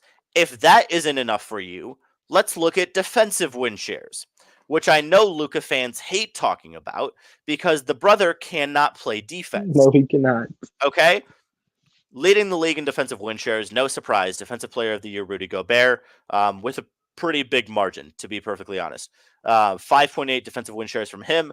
Number 2 is Nikola Jokic at 5.1. So I'm sorry, everybody's losing their mind about Jokic winning MVP. Well, he led the league in offensive win shares by a disgusting margin, and he was number 2 in defensive win shares, only to the Defensive Player of the Year. So, yeah, that sure sounds like the most valuable player to me. And you want to know how this quantifies the best? Is when you literally just look at box score plus minus. Nikola Jokic is 4 points better per 100 possessions than Luka in box score plus minus. Which, with how even the NBA is today, is the equivalent of an incredible amount of wins. Because a lot of these games are decided by 4 or 5 points. And so if one player is the equivalent of 4 or 5 points difference per game, minimum, yeah, that's the most valuable player in the NBA. So it's just fascinating to me that everybody is like, oh my goodness, Luka 34, 9, and 10. How did he not win MVP? We've never seen stuff like that before. Yeah, you want to know why? Because we've never seen usage like this before. Okay? Yeah. And when I watched him in person, I watched him dominate the ball on the offensive end and then sit in the corner and not do anything on defense. And when he did get brought into a pick and roll, he was a liability. And that's your MVP. Not me. Yeah, not me either. I've never couldn't be me. I've never been on the Luka MVP train, and that's why the Joker got it for his third time in his career. Because he actually played like an MVP. Luka did not. Like, I legitimately would give Jalen Brunson my MVP vote over Luka Doncic. I was gonna one up your bold take. Luka shouldn't even be the number 1 on his team. He's not. But Kyrie is more talented than Luka. But that's your MVP. Kyrie is a more So Kyrie is also a liability on defense. Yes, Tough, they right? both are. It's real bad. But Kyrie is more talented on offense. Kyrie will probably go down as the most skilled ball handler, of all time. Good pause. Yeah, I saw that, Nate. Yeah, I said pause.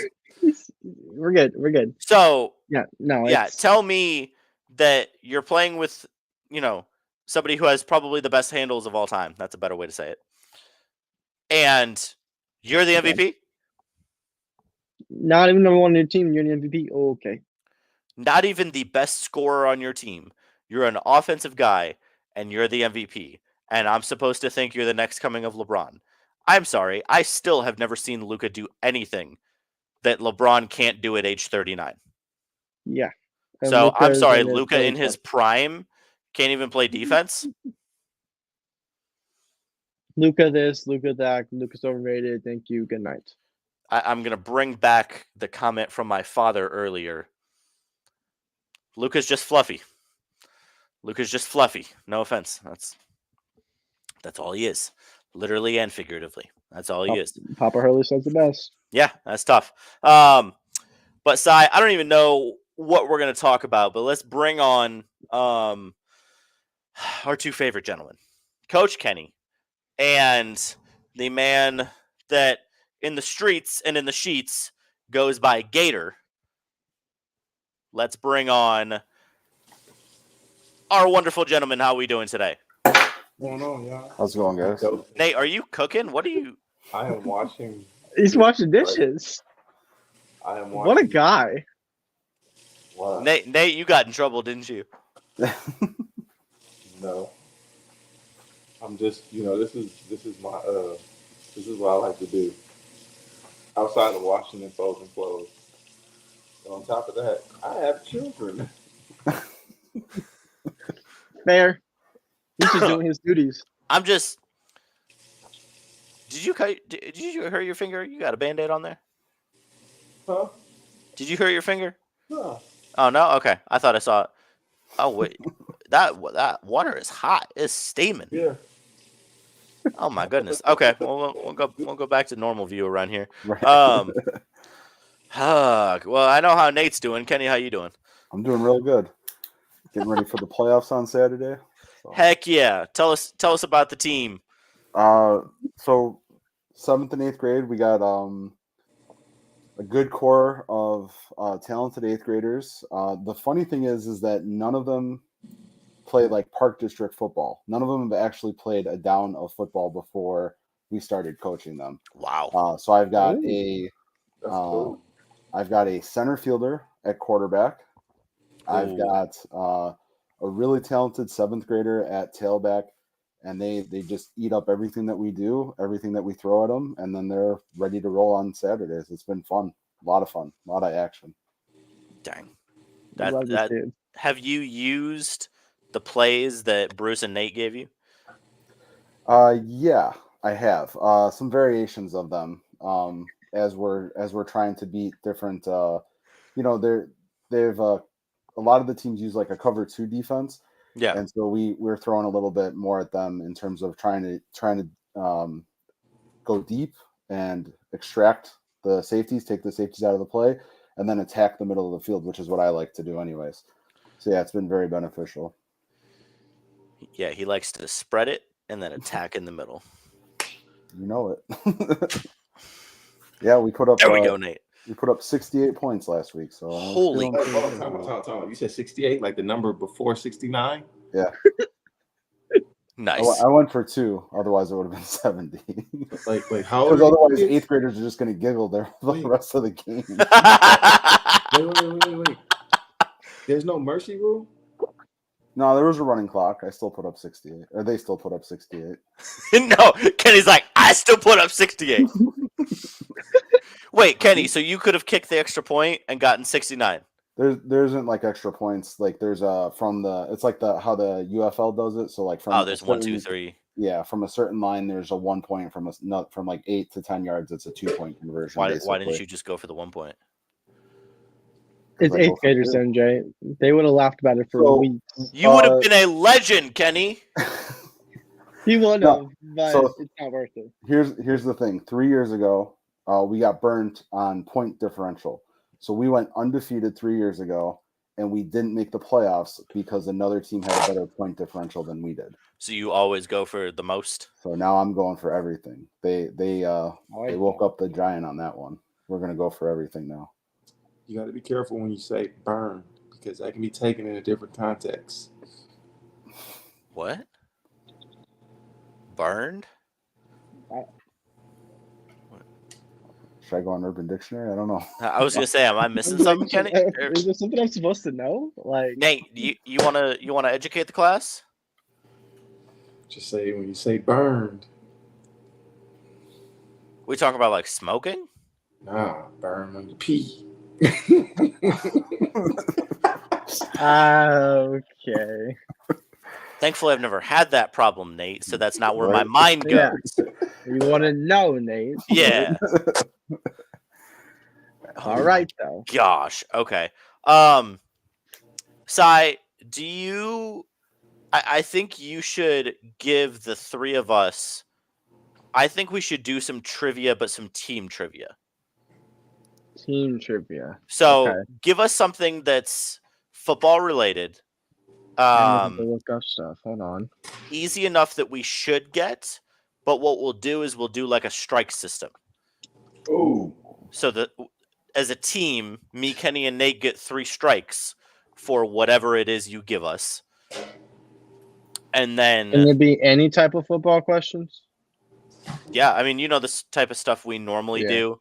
Or if you want to do something kind of like we do on my show, if you want to give us like top 15 of this category from last season or something like that.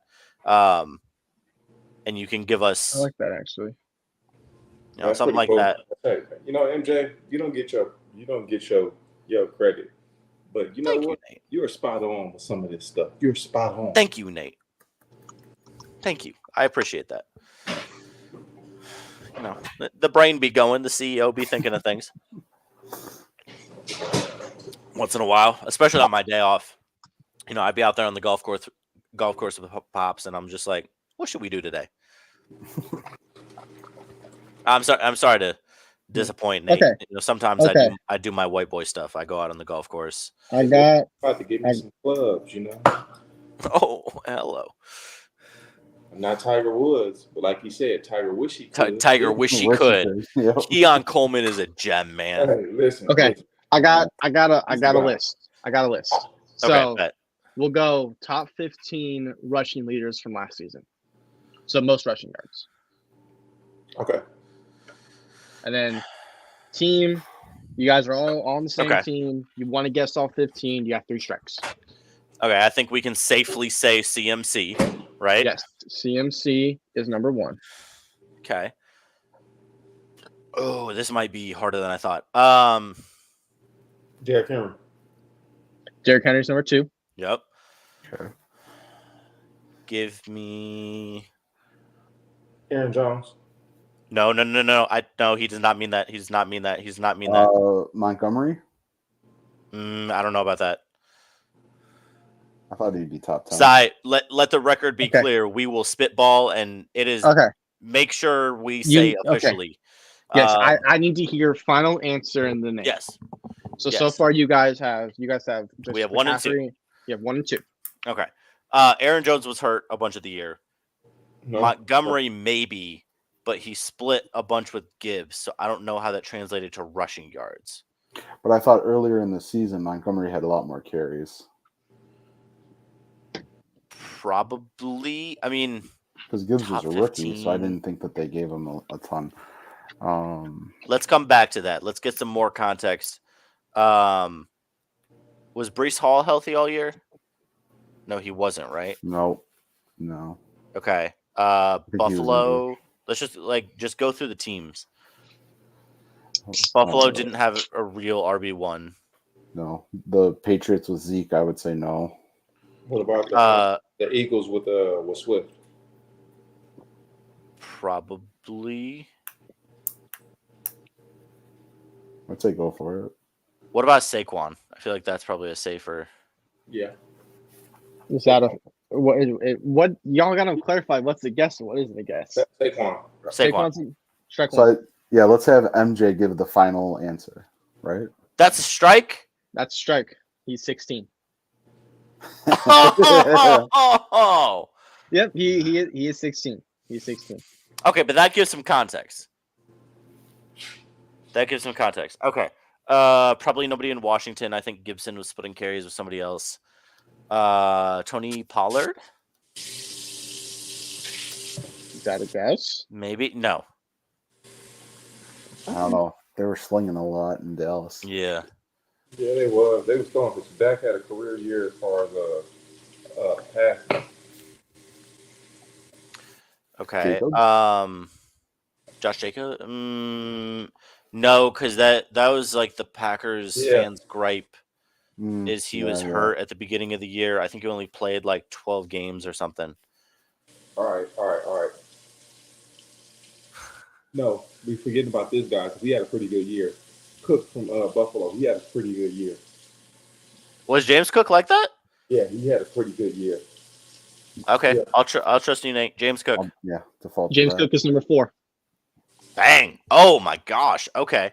Was the rushing in this league just doo-doo last year? Hold up. It wasn't doo-doo, but it just It wasn't doo-doo, but there's interesting names. Okay. Is one of the Miami guys on here, Nate, maybe? wait a minute, hold on. Did we say Swift? Because Swift had a good year. We didn't officially say Swift. You want me to say Swift? Swift had a Go good for year. it. DeAndre Swift. DeAndre Swift is number 5. Bang. Okay. So you got So we have 1, 2, 4, you and got 5. 1, 2, 4, and 5. So we're still missing number 3. Hmm.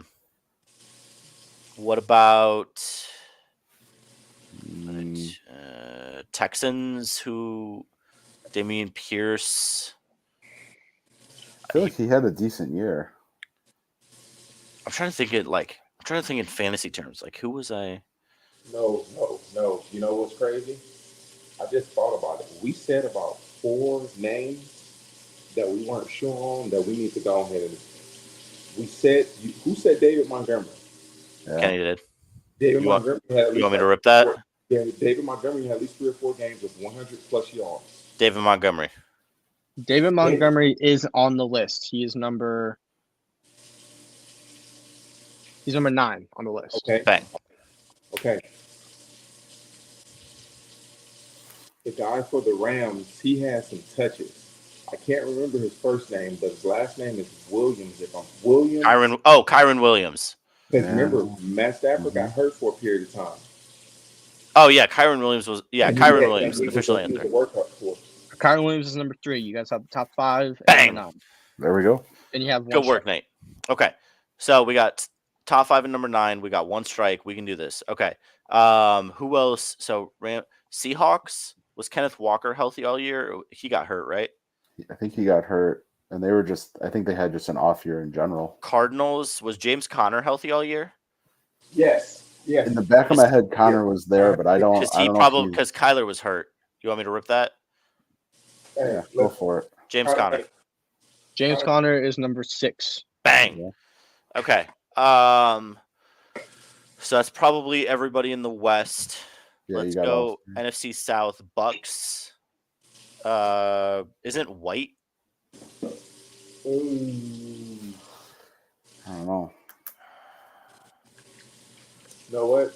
Hey. You forgot.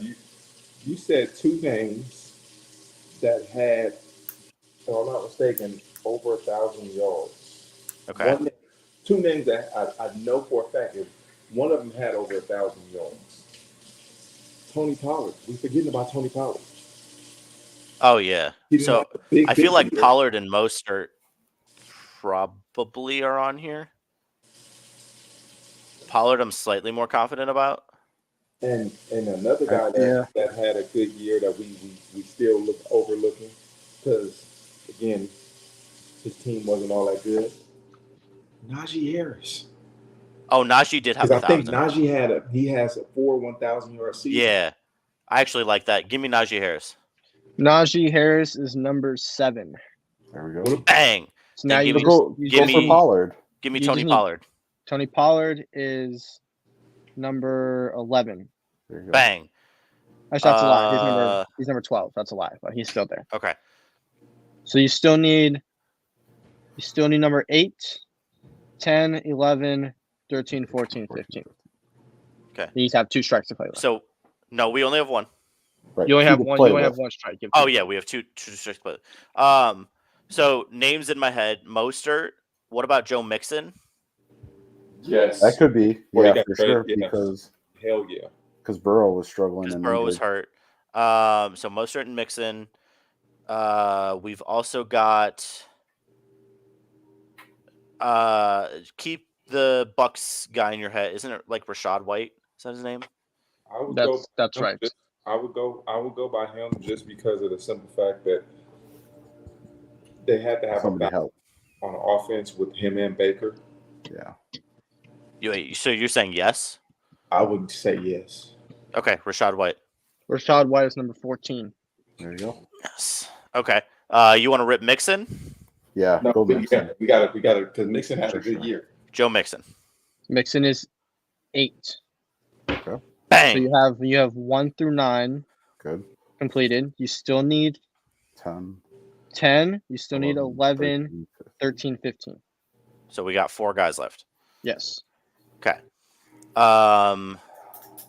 Ooh. So nobody in Baltimore, right? Wait, No. you didn't go with Mostert?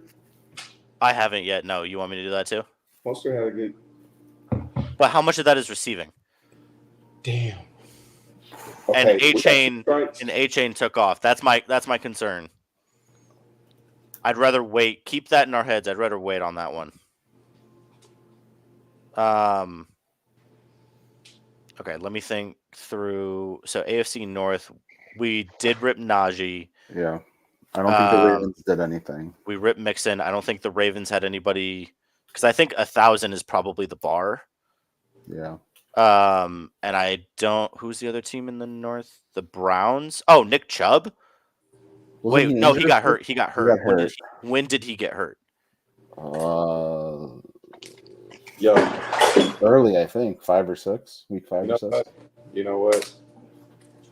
Just gonna sit here and say, I'm just going to say this. If we take the L, it'll be on me, and I'll take all the shit talking. We gotta ride with Mostert. Mostert had a really solid year. Okay, that's fine. Raheem Mostert, official answer. Mostert's 10 on the list. Bang. So now you need. There we go, 11. Nate. There we You go. need I trust my Miami guy. No, because you he need- had that stretch. He had that He did. stretch where he had like 3 or 4 games, Mostert with the 5 or dog. 6 games where like he had like Yeah. at least 100 yards, and then what's the guy's name? A-Chain. A-Chain. Yeah. He took over. Okay. Well, what about Right. the Falcons running back, the rookie? Algier Bijan. Yeah, or not rookie. Bijan. Yeah. Nate. Bijan. I mean, they had nothing else in He had a Atlanta. good year. I can't remember. He had flashes, but Arthur Smith wasn't giving him the ball. That's why he got fired. Yeah. Because I know it's not NTN from the Jaguars, so I was thinking who else down in the South. I thought it could have been the Falcons. Chuba Hubbard. He was the main in Carolina. I'm not sure. They didn't really have anything else going. Chuba. Okay. Who else? AFC South. No, we got whoa. Go back. ETN. ETN did have a good year. Think so? ETN did have a good year. I think I was he on the did. fence about him. I don't know. Top 15 though. Like you got to think He gotta. If he's not, because Lawrence was struggling. yes, he had to. Before they went on that slide, he had to. What we looking like? I mean, we need 3 more, and we got 2 strikes to play with. Yeah. Screw it. Travis Etienne. He is on the list. Wait, There you go. where's he at on the list? ETN's 11. You have 13 and 15 left. I don't know about the last. I thought he'd be 15. Damn, I didn't realize he was No. that decent. ETN had 1,008 yards. You need 13 and you need 15, and you got 2 strikes to play with. 13, 15, 2 strikes. So we've also Okay, you said the Atlanta guy. I don't think nobody else at this moment.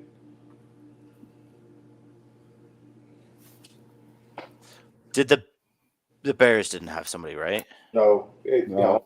Because only they three- it's platooned only and 3 people I can think of. Brees Hall, because Brees Hall before, But he was hurt. but he still flashed. It was games he flashed, and Bijan. Those are the only 2 people I can think of. The guy from Baltimore, but I'm not going to even bet on Baltimore because it was Lamar Shepherd. as I say, I think Lamar got most of those carries. Because I'm also thinking Chuba. I'm also thinking Chuba Hubbard in Carolina. Bijan. Do you want to go Bijan then Hubbard? But that might be 2 strikes in a row. Yeah. I don't know about Hall though, because he got injured. Yeah. Okay. Let's gamble on Bijan. Okay. Okay. Official answer, Bijan. Bijan's 15. You only need 13. Okay. So now we got some room to play with. Okay. We got 2. We have 3 guesses to get one guy. And You we have got 2 we got guesses. 2. Oh yeah. We have 2 guesses. Because you got strike 2 and you got strike 3 routes Yeah. Okay. So we have 2 guesses to get to one, get one guy. which is 13. So we've got Hubbard. We've got Brees Hall. Brees Hall. We've got Pierce. Yeah. From the Texans, maybe. No, right? No, maybe. It's possible. AFC. Hypothetically, somebody in Seattle who was I can't even running. think of the guy in Seattle right now. Oh, Well, Walker, right? It's Walker and then Zach Charbonnet behind him, but I don't think any of them are top 15. I don't think I would Walker was doubt healthy it. enough.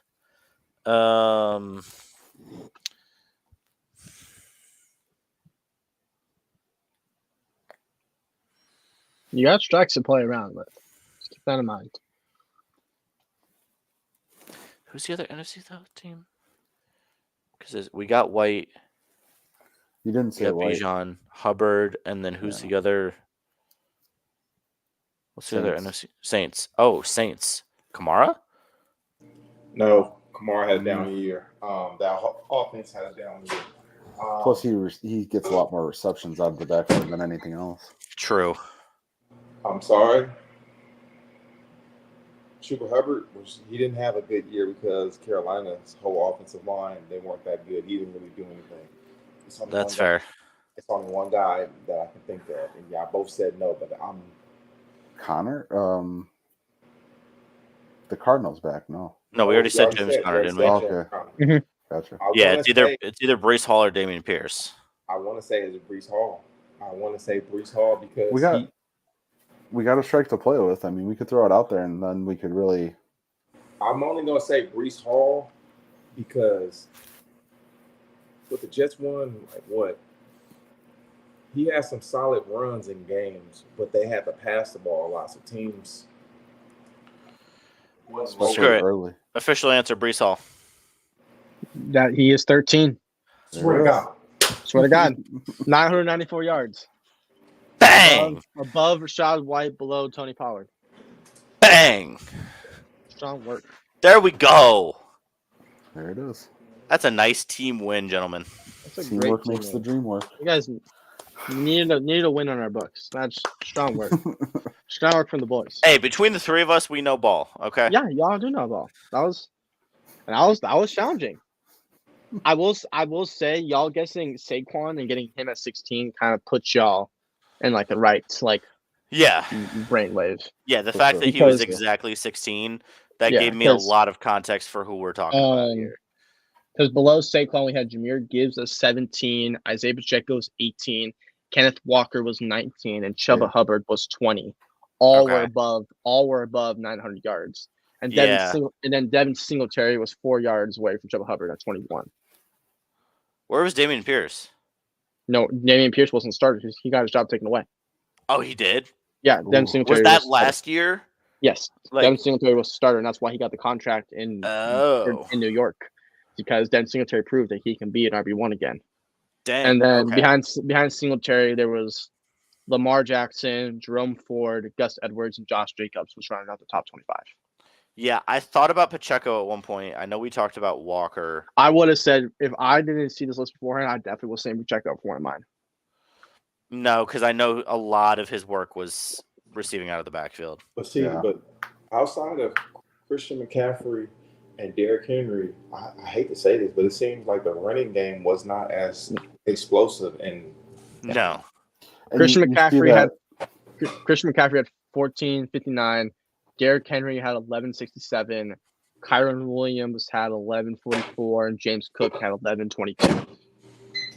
And see, then it's with a Kyron drop-off. Williams, see, I remember when Matt got hurt, and he was the bell cow. He was the Yeah. bell cow. James Cook, he really had some year. He had some good games. He just kept fucking fumbling. Yeah. Yeah. And Kyron got hurt for a couple of games, otherwise his would have been higher. Really? Yeah, he did.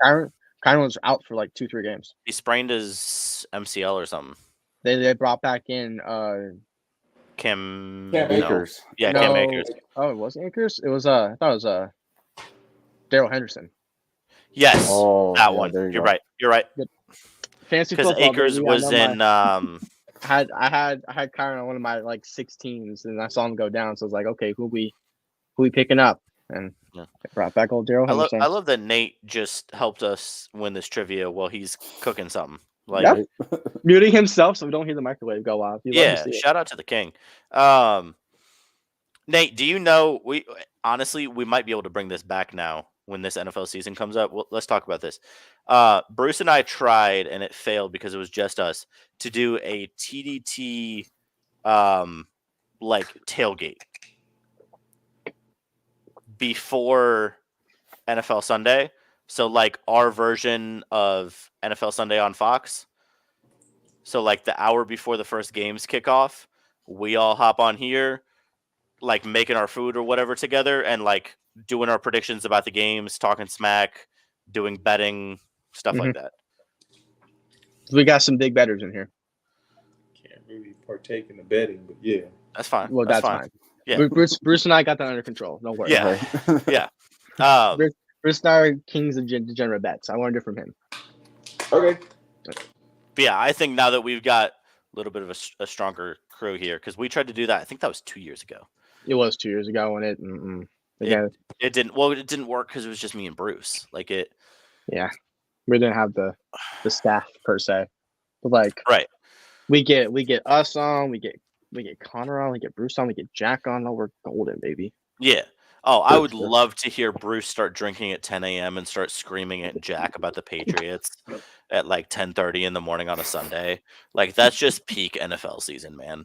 You need to see it. That would make me so incredibly happy.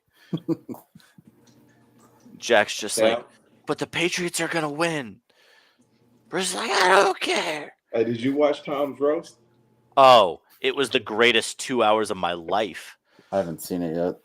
Yeah, I've only seen clips. I've only seen clips. it was It is hilarious. incredible. It's funny. Nikki Like- Glazer ended his life. Oh, Man, I hate her. and did though. not with a smile on his face, like with a smile. Yeah. She goes, Tom, how'd you lose $30 million on crypto? Crypto. Even Gronk's dumb self knew Me that. know. Me know that not real money. Gronk got caught in the crossfire so much. It was insane. Also, No, I don't know Kevin Hart- who. Kevin Oh, Hart it was used the fact that Julian had the Roasted, balls on live television to say Belichick. no. Well, that Oh. too, but to say something along the lines of, "Yeah, both of our good tight ends back in the day were hung." He did. Or no, he said something along the lines of like Rob Gronkowski to a show. But the other tight end, though, man, He Something was along hung. yeah.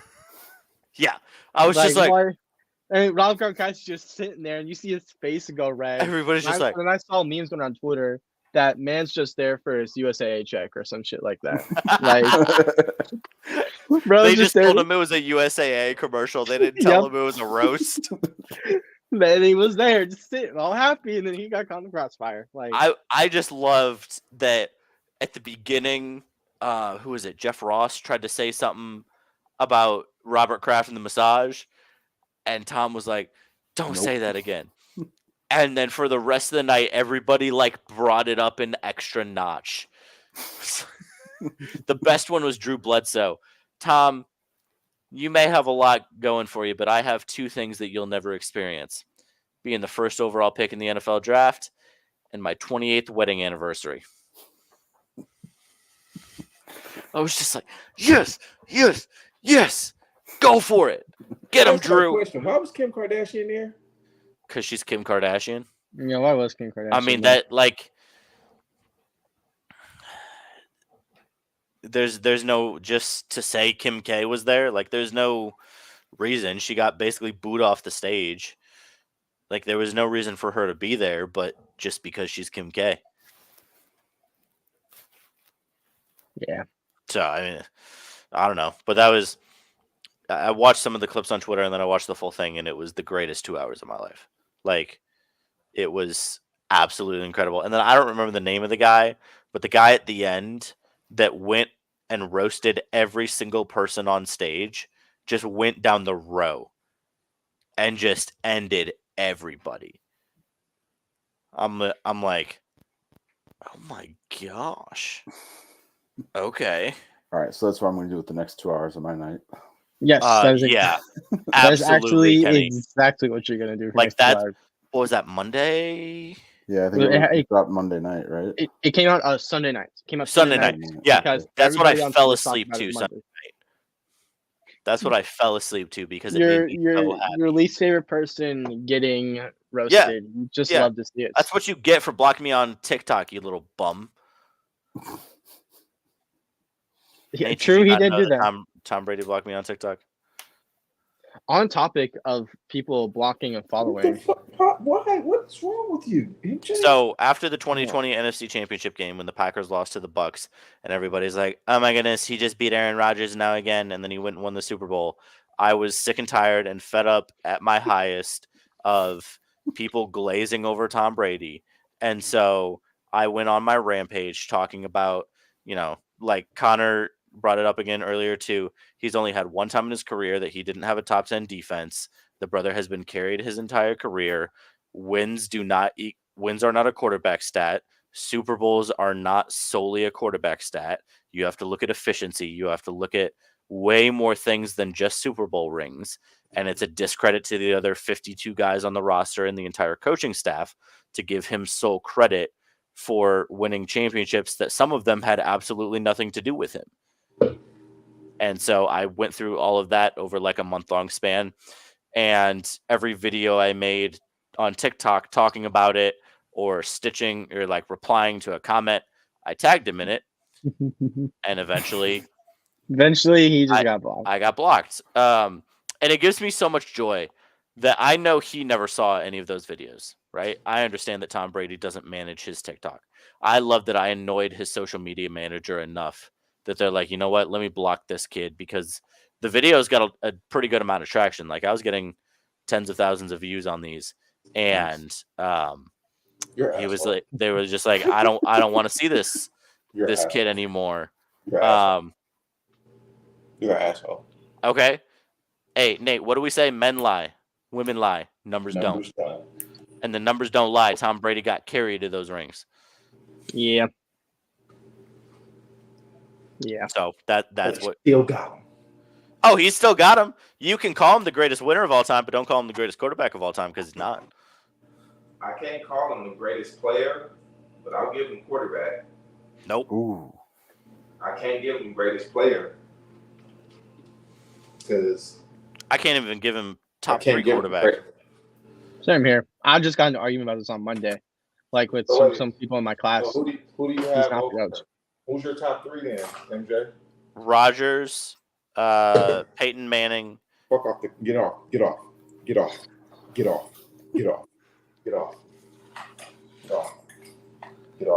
I'll take Patrick Mahomes over Aaron Rodgers. Rodgers, Peyton Manning, and Patrick Mahomes. I'll take. Peyton Manning is the smartest person to ever play football. Okay. Aaron Rodgers, the most talented person to ever touch a football. And Patrick Mahomes will go down as the most talented and the greatest winner in NFL history. Okay, I'm going Brady, Big Game Joe. Because we forget Big Game Joe was undefeated in the Super Bowl. You saying Joe Namath? No, Joe Montana. Oh, I'm okay. Sorry.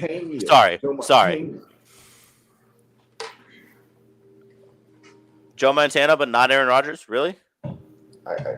Hell yeah, Joe Montana. I'll take Dan Marino over Joe Montana. Excuse me? Joe Montana, Aaron Rodgers, Eli Manning, Peyton Manning's a close 4th. So I said and then maybe I said earlier, Nate, this will piss you off. This will be the last thing I've got for the night. If Tom Brady is the GOAT because he won all those rings, well then Eli Manning should be the GOAT. Because if wins are the only thing that matter and he beat the GOAT the only 2 times he ever played him in the Super Bowl, then Eli should be the greatest ever. Eli better be in the damn Hall of Fame. He get in the Hall of Fame just off that alone. Yeah, I agree. Because he exposed that little fraudulent bum to the rest of the world for being doo-doo. You know what happened when he finally faced a good team in the Super Bowl? Got cooked. Got embarrassed. I'm sorry. He gets credit for beating the Rams in that Mickey Mouse Super Bowl where he scored like 13 points and won a Super Bowl. You know how many times in NFL history teams have won a playoff game when they scored 13 points? It's like 3. And 2 of them are Tom Brady. The dude has been carried. Damn, the other one And had to be when Vinatieri carried him beat too. the damn Bucks, wasn't it? Yeah. Mm-hmm. Yeah. So get out of here, man. Like, Panthers, Eagles. yeah, it's ridiculous how much that man has been carried. You hate Like, Brady. Real bad. if you hate put Brady. if you hate put Brady. the 9 quarterbacks below him in passing yards in NFL history together, they have not had as a unit the same amount of top 10 defenses in their collective careers that Tom Brady did in his one career. So then we go back to this $1 million question. I've had to answer this question too. We gonna blame Tom Brady for having the greatest coach of all time? No, 'Cause, I don't mean, blame him, but I don't give him sole credit. I mean, I take it with a grain of salt that he won all of those championships, right? yeah. So I don't see that as the sole determining factor of a quarterback's greatness or a quarterback's the way I rank them in my head. I take into account a bunch of other things, including stats, including advanced stats, including eye test. Like, you watch Aaron Rodgers. Tell me that man is not more talented than Tom Brady. Yeah, but you want to know something else that Aaron is that Brady isn't? A freaking psycho. Aaron's pussy. 11 different layers of pussy. Oh my Lord, 11 different layers. Yes, of pure badge. I love this. Wait. Hold up. Nate, I feel like Hey, sorry. I feel like you got something to say. I mean, it's not that. Okay, you don't like Brady. I don't like his ass either. I respect his game, but I don't like Aaron Rodgers as a person. I think he's the most talented person to ever throw a football. No. To put Aaron discount double check Yeah. over Thomas Edward Patrick Brady, I can't put Aaron Rodgers over Patrick Mahomes. I'll put him over him right now. I think it's by the end of his career. I can't even do that right now because I think Mahomes is way better than Rodgers right now. Well, Patrick right Mahomes- now, yeah. Because okay, Yeah. but okay, you say right now. But how many more years Hey, does Rodgers I would have take- left? If we compared their years, how old is Patrick Mahomes? Rodgers has 5 seasons that are the best touchdown to interception ratio in NFL history. He is And- 1, 2, 3, 4, and 5. And Patrick Mahomes got 3 Super Bowl rings. Okay. So what I'm hearing is the only thing that matters to any player's legacy is Super Bowl rings, and that there are 53 guys on the team, and that one player can get their legacy by that. So by that definition, let's look at some of the bums that won like 4 rings with Brady and call them the greatest at their positions. Oh, Like, huh? huh? What are we doing here? Boy, who? Let's take some of the bums that have won. Yeah, who? Who? I don't know. I don't know Patriots 53-man roster history. Okay. The greatest special teamer to ever play the game, second greatest. The 2 greatest special teamers to play the game all play for the Patriots, and it's Larry Izzo and Matthew Slater. Slater is the greatest special teamer ever. Yeah. Yeah, he's the greatest special teamer, and Larry Izzo is right behind him. Yeah. Okay, all the guys that played on the Patriots team. You got Vince Wilfork. You have a Richard Teddy Seymour. Bruschi. Richard Seymour was a dog. Teddy Bruschi. Ty Law. Ooh. Now I'm going to give. Gilmore. This is where the argument where I agree with you. Brady's first 3 Super Bowls, that defense carried them. Because you have at least like 5, if I'm not mistaken, you have 5 Hall of Famers on that defense. Yeah. And like 7 consummate, like all pros. Don't forget the kicker either. Yeah. So I mean, they won 2 of their Super Bowls with a last-second field goal, right? I mean, No, all 3. The first 3. Was it all 3? Were last Yeah. second field goals. my like, if I had to summarize my entire argument, is my biggest issue is that Brady's quote unquote greatness is based off of a inherent logical fallacy that he gets credit for results that are not directly correlated to his individual performance. That's why I have a problem with the way he is talked about. Because in terms of pure talent, nobody can disagree that there are numerous quarterbacks all time that are more talented at throwing a football than Tom Brady.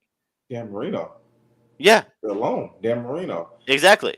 And so But when you look at, obviously, you can't go back and put Rodgers or Marino or Montana or Mahomes in Brady's situation. But I'm pretty darn confident that if you did, a lot of quarterbacks all time would win at least, if not more, Super Bowls than Tom Brady. And you cannot convince me that that man is responsible for those defenses. If you want to say he elevated some of the players on offense, sure, because I do believe that. Like, even watching that roast, like, there are a lot of guys that still have good relationships with him. And obviously he did a good job there as a leader. But I don't think his leadership on offense should get credit for historical defenses. That's just... no, I mean, you're right. I said the first 3 Super Bowls, they belong to Ty Law, Teddy Bruschi, Richard Seymour, that defense. Daddy Vince. Rodney Harrison. I'm missing somebody. And Wasn't that Asante Samuel? Asante Samuel was on there for 2 of them. Yes. That defense, the next 3 Super Bowls, okay, there's an argument. Next 4 Super Bowls, there's an argument. Because we see that with the addition of Tom Brady on a Tampa Bay Bucks team that had the same team the year before, they just didn't have the same quarterback. They went and they knocked off the number 1 highly favored team to win the Super Bowl in the Kansas City Chiefs, and they blew them. We got Jameis Winston threw 30 picks the year before. So obviously, if you put any competent quarterback there, there's going to be a significant increase in success because Jameis Winston had a historically bad season for turnovers. So if you put, say, Aaron Rodgers 45-3 season in there with that defense and that surrounding cast that Tom Brady had, yeah, he wins the Super Bowl. You put Patrick Mahomes in there, you put a laundry list of good quarterbacks in that situation, they win the Super Bowl because the Bucs were stacked. Now, is that Tom Brady's fault? No, he joined a good team. But what about when Aaron Rodgers had all those numbers with the teams he had? Yeah, and he choked in the playoffs 100%.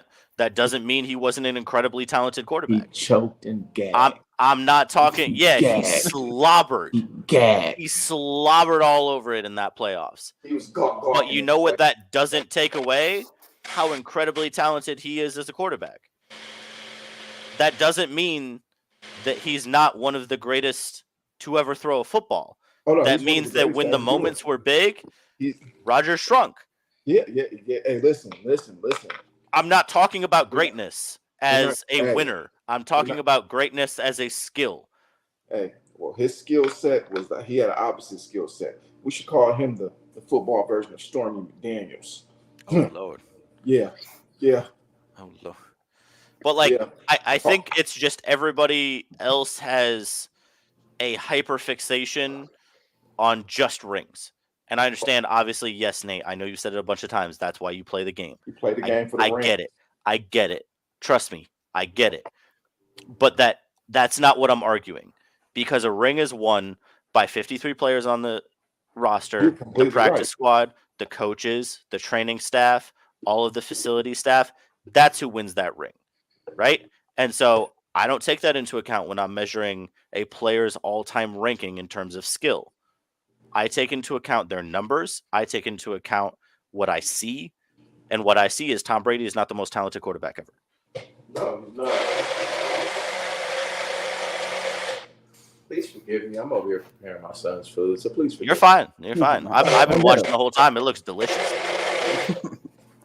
But yeah, I'm glad because I love Bruce with all my heart. Normally he interrupts me when I try to, because I've never been able to fully explain myself to you three with this.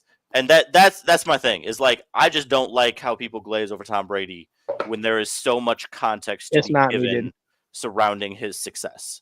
And when I rank my quarterbacks and don't have him, in my top 3, when I really try to piss people off, I'll take him out of the top 5. Just, You do that shit intentionally. for I'm get the chiggles. same way. I'm the same way. I really You don't think he's in and the top 3. I think he you is in the and top Sire- 5. You and Sire are just pure asshole. That's the thing.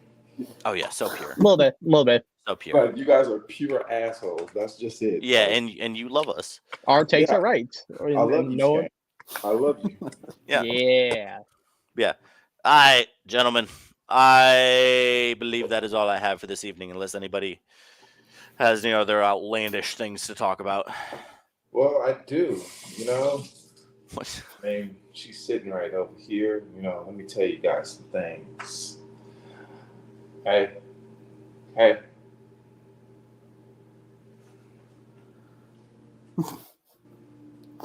What could possibly happen? I gotta go, guys. And on that note, it is time that we run the best commercial in all of podcasts.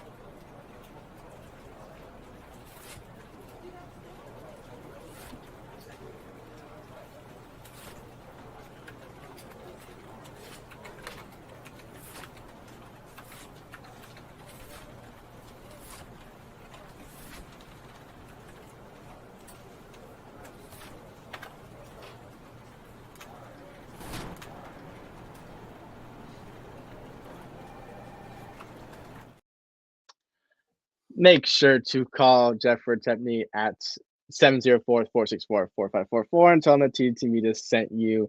I don't know why it looks like this. It's kind of weird. Hold on. We're going to fix that. There we go. Look at us there. I don't know why it was so wide. I don't know why my face is still on here. It should be the outro screen. I was outroing it. Jeez. Gonna give me attitude. The attitude's not needed. Hey, Sai, Hey, what? go Cubs. Ugh.